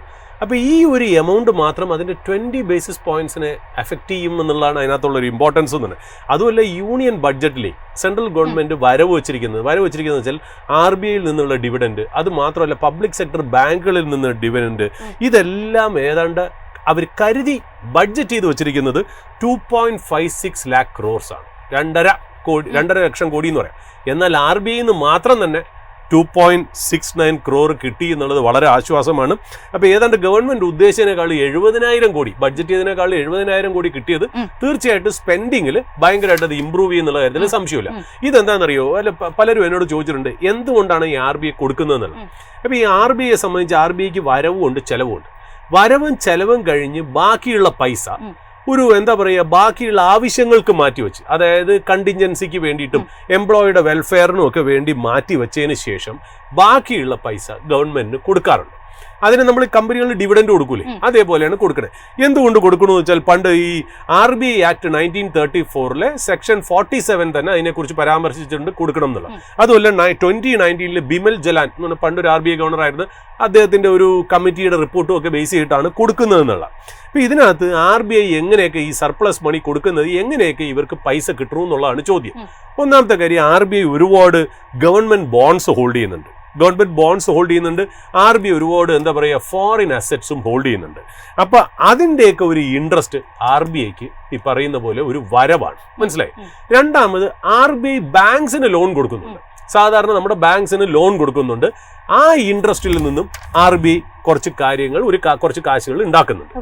മൂന്നാമത് ഫോറിൻ ട്രാൻസാക്ഷനിൽ നിന്ന് RBI കുറച്ച് കാശ് ഉണ്ടാക്കുന്നത്. അതായത് ഫോറിൻ എക്സ്ചേഞ്ച് ട്രാൻസാക്ഷൻ ഉണ്ടല്ലോ, ഈ ഡോളർ ചെറിയ റേറ്റിന് മേടിക്കുക, അത് ഇത്തിരി കൂടുമ്പോൾ വിൽക്കുക, ആ ട്രാൻസാക്ഷനിൽ നിന്ന് RBIക്ക് ഒരു പ്രോഫിറ്റ് കിട്ടുന്നുണ്ട്.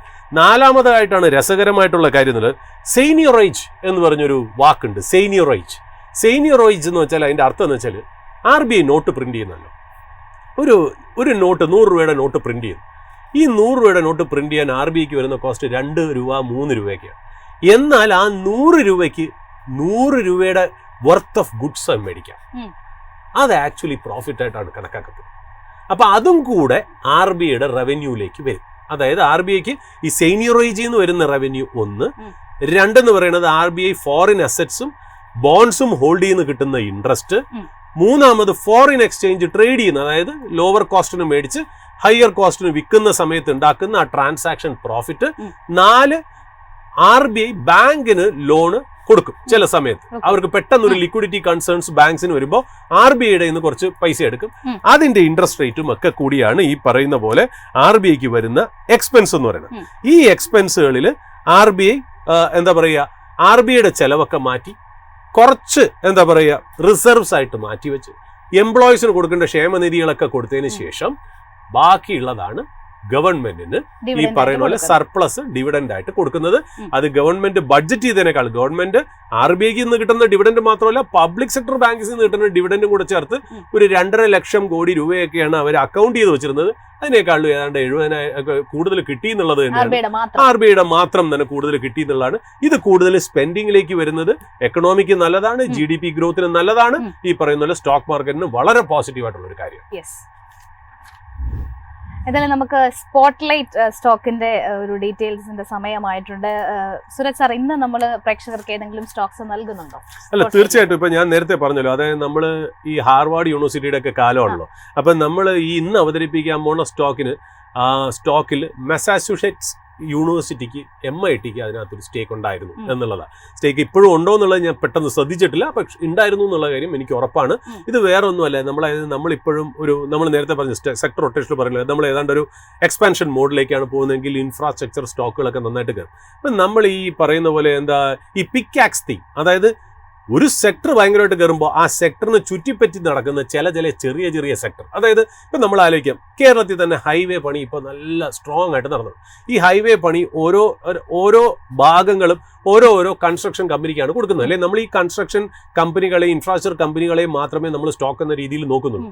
But irrespective of companies, total Kasaragod മുതൽ തലപ്പാടി മുതൽ ഈ പറയുന്ന പോലെ കേരളത്തിൽ വിഴിഞ്ഞം വരെ വരുന്ന റോഡിൽ എത്രയൊക്കെ കമ്പനികൾ ഇതിനകത്ത് കോൺട്രാക്ട് എടുത്ത് ചെയ്യുന്നെങ്കിലും എല്ലാവരും യൂസ് ചെയ്യണ മെഷീൻസും ഈ മെറ്റീരിയൽസും ഒക്കെ ഓൾമോസ്റ്റ് സെയിം ആണെന്നുള്ളതാണ്, അല്ലെ? അപ്പൊ അങ്ങനത്തെ ഒരു മെറ്റീരിയൽ ഹാൻഡലിംഗ് കമ്പനിയാണ് നമ്മൾ ഇപ്രാവശ്യം സ്പോട്ട്ലൈറ്റിലേക്ക് കൊണ്ടുവരുന്നത്. അതിന്റെ പേര് ആക്ഷൻ കൺസ്ട്രക്ഷൻ എക്യുപ്മെന്റ് എന്നാണ്. അതിന്റെ റിസൾട്ട് ഇന്നാണ്. റിസൾട്ടിനെ കുറിച്ച് നമുക്ക് യാതൊരു രീതിയിലും അറിവില്ല. എന്തുകൊണ്ട് ഈ കമ്പനി വരുന്നത് വെച്ചാൽ, നമ്മൾ ഈ കാറ്റർപില്ലർ എന്ന് പറയുന്ന കമ്പനി കേട്ടിട്ടില്ലേ? അതേയൊക്കെ ഒരു ലെവലിലാണ് ഇന്ത്യയിൽ നിന്ന് ആക്ഷൻ കൺസ്ട്രക്ഷൻ എക്യുപ്മെന്റ്സ് എന്ന് പറഞ്ഞ കമ്പനി മുന്നോട്ട് വരുന്നത്. അപ്പോൾ അവർക്ക് മെയിൻലി അവർ ക്രെയിനുകളാണ്. ഈ കൺസ്ട്രക്ഷൻ, ഹൈവേ, ബ്രിഡ്ജ് ഒക്കെ ഉണ്ടാക്കണമെങ്കിൽ ക്രെയിൻ ബിസിനസ് ആണ് അവർക്ക് കൂടുതലുള്ളത്. അതിന്റെ മാനുഫാക്ചറിങ് ആൻഡ് സെല്ലിംഗ് ആണ് അവർക്ക് ഏറ്റവും കൂടുതൽ കാശ് വരുന്നത്. 70% ഓഫ് കമ്പനിയുടെ റവന്യൂവും ഈ ക്രെയിൻ ബിസിനസ്സിൽ നിന്നാണ് വരുന്നത്. പിന്നെ അത് ഈ കൺസ്ട്രക്ഷൻ എക്യുപ്മെന്റിന് വേണ്ടിയിട്ട് കുറച്ച് മെഷീൻസ്, അതായത് മെഷീൻസ്, വെഹിക്കിൾസ് ഒക്കെ ഏതാണ്ട് 13% അവരുടെ റവന്യൂ കോൺട്രിബ്യൂട്ട് ചെയ്യണം. പിന്നെ ഈ മെറ്റീരിയൽ ഹാൻഡ്ലിംഗ്, നമ്മൾ ഈ ഫോർക്ക് ലിഫ്റ്റ് ഒക്കെ, ഫോർക്ക് ലിഫ്റ്റിന്റെ വണ്ടികൾ, ഇതൊക്കെ ഏതാണ്ട് അവർക്ക് 7% ആണ് അവരുടെ ടോട്ടൽ റവന്യൂവിന് കോൺട്രിബ്യൂഷൻ. പിന്നെ ഒരു 8% ആഗ്രി എക്യുപ്മെന്റ്സ്, ചെറിയ ട്രാക്ടേഴ്സ്, പിന്നെ ഈ ഹാർവെസ്റ്റേഴ്സ്, ഇതൊക്കെയാണ് അവരുടെ ഇത് വരുന്നത്. അപ്പൊ മെയിൻലി ക്രെയിനും കൺസ്ട്രക്ഷൻ എക്യുപ്മെന്റ്സും ആണ് ഇവരുടെ മെയിൻ റവന്യൂ എന്ന് വരുന്നത്. ഇവരുടെ ഹെഡ്ക്വാർട്ടേഴ്സ് ഫരീദാബാദിലാണ്, ഹരിയാനയിലാണ്. ഏതാണ്ട് 8 പ്ലാന്റുകളുണ്ട് ഇവർക്ക് ഹരിയാനയിൽ. ഈ കമ്പനിയുടെ വില, ഇന്നത്തെ മാർക്കറ്റ് പ്രൈസ് ഇന്ന് എനിക്ക് തോന്നുന്നു 1300 കടന്നു. നമ്മൾ നോക്കാം 1300 മുകളിലാണ് ട്രേഡ് ചെയ്യണത്. ഏതാണ്ട് 15,500 കോടി മാർക്കറ്റ് ക്യാപ്പിലാണ് അത് ട്രേഡ് ചെയ്യണേ എന്നുള്ളതാ. ഇതിന്റെ ഓപ്പറേറ്റിംഗ് മാർജിൻ എന്താണെന്ന് അറിയോ? 16 തൊട്ട് 18% ഓപ്പറേറ്റിംഗ് മാർജിൻ. ഇൻഡസ്ട്രിയിൽ തന്നെ ഏറ്റവും ബെസ്റ്റ് ഓപ്പറേറ്റിംഗ് മാർജിനാണ്. ഇൻഡസ്ട്രിയിലെ വേറൊരു വലിയൊരു പ്ലെയറാണ് എസ്കോട്ട്സ് കുബൂട്ട എന്ന് പറഞ്ഞ കമ്പനി. ഈ എസ്കോട്ട്സ് ഒരു ലൈക്ക് ടു ലൈക്ക് കമ്പാരിസൺ അല്ല, ആപ്പിൾ ടു ആപ്പിൾ കമ്പാരിസൺ അല്ലെങ്കിൽ പോലും എസ്കോട്ട്സ് ഉണ്ടാക്കുന്ന 12% തൊട്ട് 13% മാർജിൻ ആണെങ്കിൽ എയ്സ് ആക്ഷൻ കൺസ്ട്രക്ഷൻ എക്യുപ്മെന്റ്സ് ഉണ്ടാക്കുന്നത് 16 തൊട്ട് 18%. FY24 ഇന്നേ റിസൾട്ട് വരുള്ളൂ, അതുകൊണ്ട് ലാസ്റ്റ് റിസൾട്ടേ നമ്മുടെ കയ്യിലുള്ളൂ. FY24 ഏതാണ്ട് 2,900 crores സെയിൽസും 328 കോടിയുടെ പ്രോഫിറ്റ് ആഫ്റ്റർ ടാക്സും ആണ് കമ്പനിക്ക് ഉള്ളത്. FY25 റിസൾട്ട് എങ്ങനെയെന്നുള്ളത് നമുക്ക് ഇന്ന് നോക്കാം. ഡെറ്റ് ഫ്രീ കമ്പനിയാണ്. സാധാരണ ഈ ഇൻഡസ്ട്രിയിൽ ഡെപ്റ്റ് ഉള്ള കാര്യം ഭയങ്കര അസറ്റ് ഹെവി, ക്യാപിറ്റൽ ഹെവിയാണ് എപ്പോഴും ഇവർക്ക്. അതായത് ഇപ്പോൾ ആലോചിച്ച് നോക്കൂ, നമ്മൾ നമ്മുടെ കയ്യിലുള്ള കൺസ്ട്രക്ഷൻ എക്യുപ്മെന്റ്സ് അല്ലെങ്കിൽ ക്രെയിൻസ് എല്ലാം നമ്മൾ വിറ്റ് തീർന്നു കഴിഞ്ഞാൽ നമ്മൾ ഇനിയും ക്രെയിൻസ് ഉണ്ടാക്കണമെങ്കിൽ ഇനിയും ക്യാപിറ്റൽ വേണം എന്നുള്ളതാണ്. ബട്ട് ഈ കമ്പനി എന്ന് പറഞ്ഞാൽ പണ്ട് ഇതിന് ഡെപ്റ്റ് ഉണ്ടായിരുന്നു. ബട്ട് ഇവരുടെ ഓപ്പറേഷണൽ എഫിഷ്യൻസി കാരണം ഇവർക്ക് ഡെപ്റ്റ് ഭയങ്കരമായിട്ട് കുറയ്ക്കാൻ പറ്റി. അതായത് ഇന്റേണൽ ആക്രൂവൽസിൽ നിന്ന് തന്നെ, അതായത് ഇവർ നല്ലോണം ക്യാഷ് ഫ്ലോ ഉണ്ടാക്കി ആ ക്യാഷ് ഫ്ലോ നിന്ന് അവർ ഡെപ്റ്റൊക്കെ നികത്തി ബാക്കിയുള്ള കാശ് അവർ വീണ്ടും റീഇൻവെസ്റ്റ് ചെയ്ത് റീകപ്പാസിറ്റി ബിൽഡ് ചെയ്ത് ഈ കമ്പനിയെ വളർത്തിക്കൊണ്ടുവന്നതാണ് ഈ മാനേജ്മെന്റ് എന്ന് പറയുന്നത്. അതുകൊണ്ട് ഈ കമ്പനി ഒരു ഡെറ്റ് ഫ്രീ ആണ്, ഒരു ഡെപ്റ്റ് പോലും അതിനകത്തില്ല. സാധാരണ capital goods company debt free ആയിട്ട് നമ്മൾ കാണാറില്ല.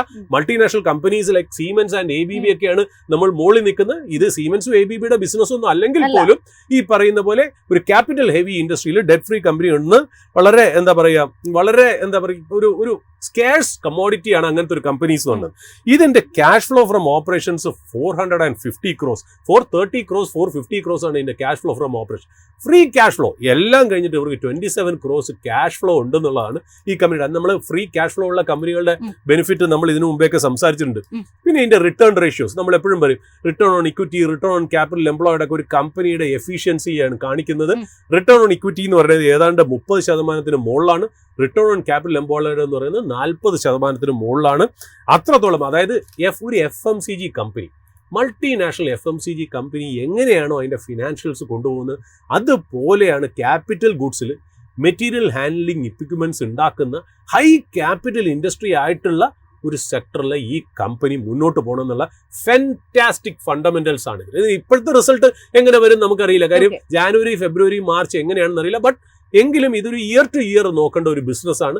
ഇയർ ടു ഇയറിൽ എങ്ങനെയാണ് ഒരു ട്രാൻസാക്ഷൻ, ഒരു ക്വാർട്ടർ ടു ക്വാർട്ടർ നോക്കേണ്ട ഒരു ബിസിനസ്സേ അല്ല ഇത്. ബട്ട് ഈവൻ ദെൻ ഇതാണ് ആ കമ്പനിയുടെ ഒരു പ്രൊഫൈൽ എന്ന് പറയുന്നത്. ഇതിനകത്ത് മസാച്യൂസെറ്റ്സ് യൂണിവേഴ്സിറ്റി അതിനകത്തൊരു സ്റ്റേക്ക് ഉണ്ടതായിട്ട് നമുക്ക് അറിവുണ്ട്. ഏതാണ്ട് 2.3% സ്റ്റേക്ക് ഉണ്ടായിരുന്നു ഒരു കാലത്ത് MITക്ക് എന്നുള്ളതാണ് നമുക്ക് മനസ്സിലായ കാര്യം. വെച്ചാൽ നമ്മളിപ്പോൾ അവർ കുറച്ച് കഴിഞ്ഞാലും 1% താഴെ പോകണമെങ്കിൽ അത് പബ്ലിക്കായിട്ട് റിഫ്ലക്ട് ചെയ്യില്ല. ഈ 1% മുകളിലുള്ളതൊക്കെ നമ്മൾ കാണുള്ളൂ. അതുകൊണ്ട് പെട്ടെന്ന് എൻ്റെ ശ്രദ്ധയിൽ പെട്ടിട്ടില്ല എന്നുള്ളതാണ്. കോവിഡ് ലോയിൽ ഇതിന്റെ വില എത്രയായിരുന്നു എന്നറിയോ? കോവിഡ് ലോയിൽ ഏതാണ്ട് 37 രൂപ വരെ വന്നൊരു ഇൻട്രാഡേ വന്നതാണ്. എങ്കിലും 37, 50 എന്ന് കൂട്ടും, 50 എന്ന് പറയാം, എങ്കിലും 37 എന്ന് കൂട്ടും. 37 നമുക്ക് ഈ ഒരു കാൽക്കുലേഷൻ എടുക്കുമ്പോൾ അതിനൊരു എന്തെങ്കിലും ഒരു സർപ്രൈസ് എലമെന്റ് വേണ്ടേ. 37 രൂപ വരെ വന്ന സ്റ്റോക്കാണ് ഇന്നിപ്പോ 1266 ട്രേഡ് ചെയ്യുന്നത്. ഇപ്പോൾ 2.5% അപ്പാണ് 1326 326 അതായത് കോവിഡ് ടൈം ലോ ആയിട്ടുള്ള 32 രൂപയാണ് അതിന്റെ ലോ കേട്ടോ. ശരിക്കും ആ 32 രൂപയ്ക്ക് നമ്മൾ 1 ലക്ഷം രൂപ ഇൻവെസ്റ്റ് ചെയ്തിരുന്നെങ്കിൽ നമ്മുടെ കയ്യിൽ 3200 ഷെയർ ഉണ്ടായിരുന്നു. 3200 ഷെയർസ് അറ്റ് 32 rupees കോവിഡ് ലോന്റെ സമയത്ത് നമ്മുടെ ഉണ്ടായിരുന്നു. ആർക്കും ഏറ്റവും താഴെ ഒന്ന് പിടിക്കാക്കൂല. ഇതൊരു കണക്കിന്റെ ബ്യൂട്ടിക്ക് വേണ്ടി മാത്രം പറയണതാണ്. ഇന്ന് നമ്മുടെ 1 ലക്ഷം രൂപ എത്രയായി കാണുന്നറിയോ? 40,41,000 രൂപ 5 കൊല്ലം കൊണ്ട്. ഇതാണ് ആ കമ്പനി ക്രിയേറ്റ് ചെയ്ത വെൽത്ത്. ഈ കമ്പനിയുടെ പ്രത്യേകിച്ച് ഈ പെർഫോമൻസ് കോവിഡിന് ശേഷമാണ് ഭയങ്കര വലുതായിട്ട് ഇത് പെർഫോം ചെയ്തതെന്നുള്ളതാണ്. ഇത് കൂടാതെ തന്നെ ഈ 5 കൊല്ലം ഡിവിഡൻഡായിട്ട് ഒരു വ്യക്തിക്ക് 1000 ഷെയർ ഹോൾഡ് ചെയ്യണമെങ്കിൽ 14,500 രൂപ ഡിവിഡൻഡും കിട്ടിയിട്ടുണ്ട് എന്നുള്ളതാണ് നമ്മൾ മനസ്സിലാക്കുന്നത്. വാല്യുവേഷൻ സിമ്പിൾ അല്ല. ഏതാണ്ട് 39-40 PE-യിലാണ് ട്രെയിനിങ് പ്രൈസ് ഏർണിംഗ് മൾട്ടിപ്പിൾസ് ആണ് പറയുന്നത്. അത് ഇത്തിരി ഹൈ ആണ് ഇങ്ങനത്തെ സെക്ടറിൽ. ബട്ട് എന്തുകൊണ്ട് ഹൈ പ്രീമിയം കിട്ടുമെന്ന് വെച്ചാൽ ഇതിന്റെ എഫിഷ്യൻസിയും ക്വാളിറ്റിയും ഫണ്ടമെന്റൽസും തന്നെയാണ് കാര്യം. 2 രൂപ ഫേസ് വാല്യൂ സ്റ്റോക്കാണിത്. എന്തുകൊണ്ട് നമ്മൾ ഇത് അവതരിപ്പിക്കുന്നു വെച്ചാൽ ഇന്ന് ഒരു റിസൾട്ട് ഡേ ആണ്. രണ്ടാമത് മാനേജ്മെന്റ് ഗൈഡൻസ് അടുത്ത 5 കൊല്ലം കൊണ്ട് 3 times ഗ്രോ ചെയ്യണം എന്നുള്ള ഒരു അംബീഷ്യസ് ടാർജറ്റും കൂടെ ഈ ഒരു ചെറിയൊരു കമ്പനിക്ക് അവർ പറഞ്ഞു വെക്കുന്നു എന്നുള്ളതാണ്. ഇതൊരു സ്മോൾ ക്യാപ് കമ്പനിയാണ്. ഒരു ഇന്ത്യൻ കാറ്റർപില്ലർ ആയിട്ടാണ് ഇതിനെ പറയുന്നത്. ബട്ട് ഈവൻ ദെൻ ഇതൊരു സോളിസിറ്റേഷൻ ആയിട്ടോ അഡ്വൈസ് ആയിട്ടോ നിങ്ങൾ കരുതാതിരിക്കുക. ഇത് വെറും ഒരു അക്കാഡമിക് പർപ്പസിനും നിങ്ങൾക്കൊരു എന്താ പറയുക ഒരു സ്റ്റോക്കിൽ എങ്ങനെ വെൽത്ത് ക്രിയേറ്റ് ചെയ്യാം, എങ്ങനെ നല്ല ബിസിനസ്സുകൾ ഐഡന്റിഫൈ ചെയ്യാം എന്നൊക്കെ ഉള്ളതും മാർക്കറ്റിന്റെ പോസിറ്റീവായിട്ടുള്ള കാര്യങ്ങളോട് കൂടി തന്നെ അപ്പുറത്തെ വശമായുള്ള എന്തെല്ലാം ചലഞ്ചസും നിങ്ങളുടെ മുന്നിലേക്ക് അവതരിപ്പിക്കുക എന്നുള്ളതാണ് നമ്മുടെ ഈ ഡെസ്കിന്റെ ഈ ഓപ്പണിംഗ് അവേഴ്സ് പരിപാടിയുടെ പ്രത്യേകത എന്ന് പറയുന്നത്. അതുകൊണ്ട് ഇതെല്ലാം ഒരു പിഞ്ച് ഓഫ് സോൾട്ടിൽ വേണം എടുക്കാൻ. ഞാനിതെന്റെ പേഴ്സണൽ അഭിപ്രായങ്ങൾ ഞാൻ നിങ്ങളുടെ മുന്നിലേക്ക് വരുന്നു പറയുന്നു എന്ന് മാത്രം. ഇതൊരു അഡ്വൈസ് ആയിട്ട് എടുക്കാതിരിക്കുക. നിങ്ങൾ ഒരു രജിസ്റ്റേർഡ് സെബി ഇൻവെസ്റ്റ്മെന്റ് അഡ്വൈസറിനെയോ റിസർച്ച് അനലിസ്റ്റിനെയോ അല്ലെങ്കിൽ ഒരു ഫിനാൻഷ്യൽ അഡ്വൈസറിനെ കണ്ട് മാത്രം ഇൻവെസ്റ്റ് ചെയ്യുക. ഞങ്ങൾക്ക് ഈ സ്റ്റോക്കിൽ പേഴ്സണലി ഇൻട്രസ്റ്റ് ഇല്ലാതെയോ ഉണ്ടാവാം. ഞങ്ങൾ ഈ പറയുന്ന ഒരു അക്കാഡമിക് പർപ്പസിന് മാത്രം എന്ന് പറഞ്ഞു വയ്ക്കുന്നു. ഏതായാലും നമ്മുടെ ഓപ്പണിംഗ് ആർട്സിന്റെ ഇന്നത്തെ ഒരു സെഷൻ ഇവിടെ വൈൻഡ് അപ്പ് ചെയ്യുകയാണ്. മാർക്കറ്റിന്റെ കൂടുതൽ അപ്ഡേറ്റ്സും അനാലിസിസും എക്സ്പേർട്ട് ഒപ്പീനിയനും ഒക്കെ ആയിട്ട് അടുത്ത ദിവസങ്ങളിൽ വീണ്ടും കാണാം. Thank you.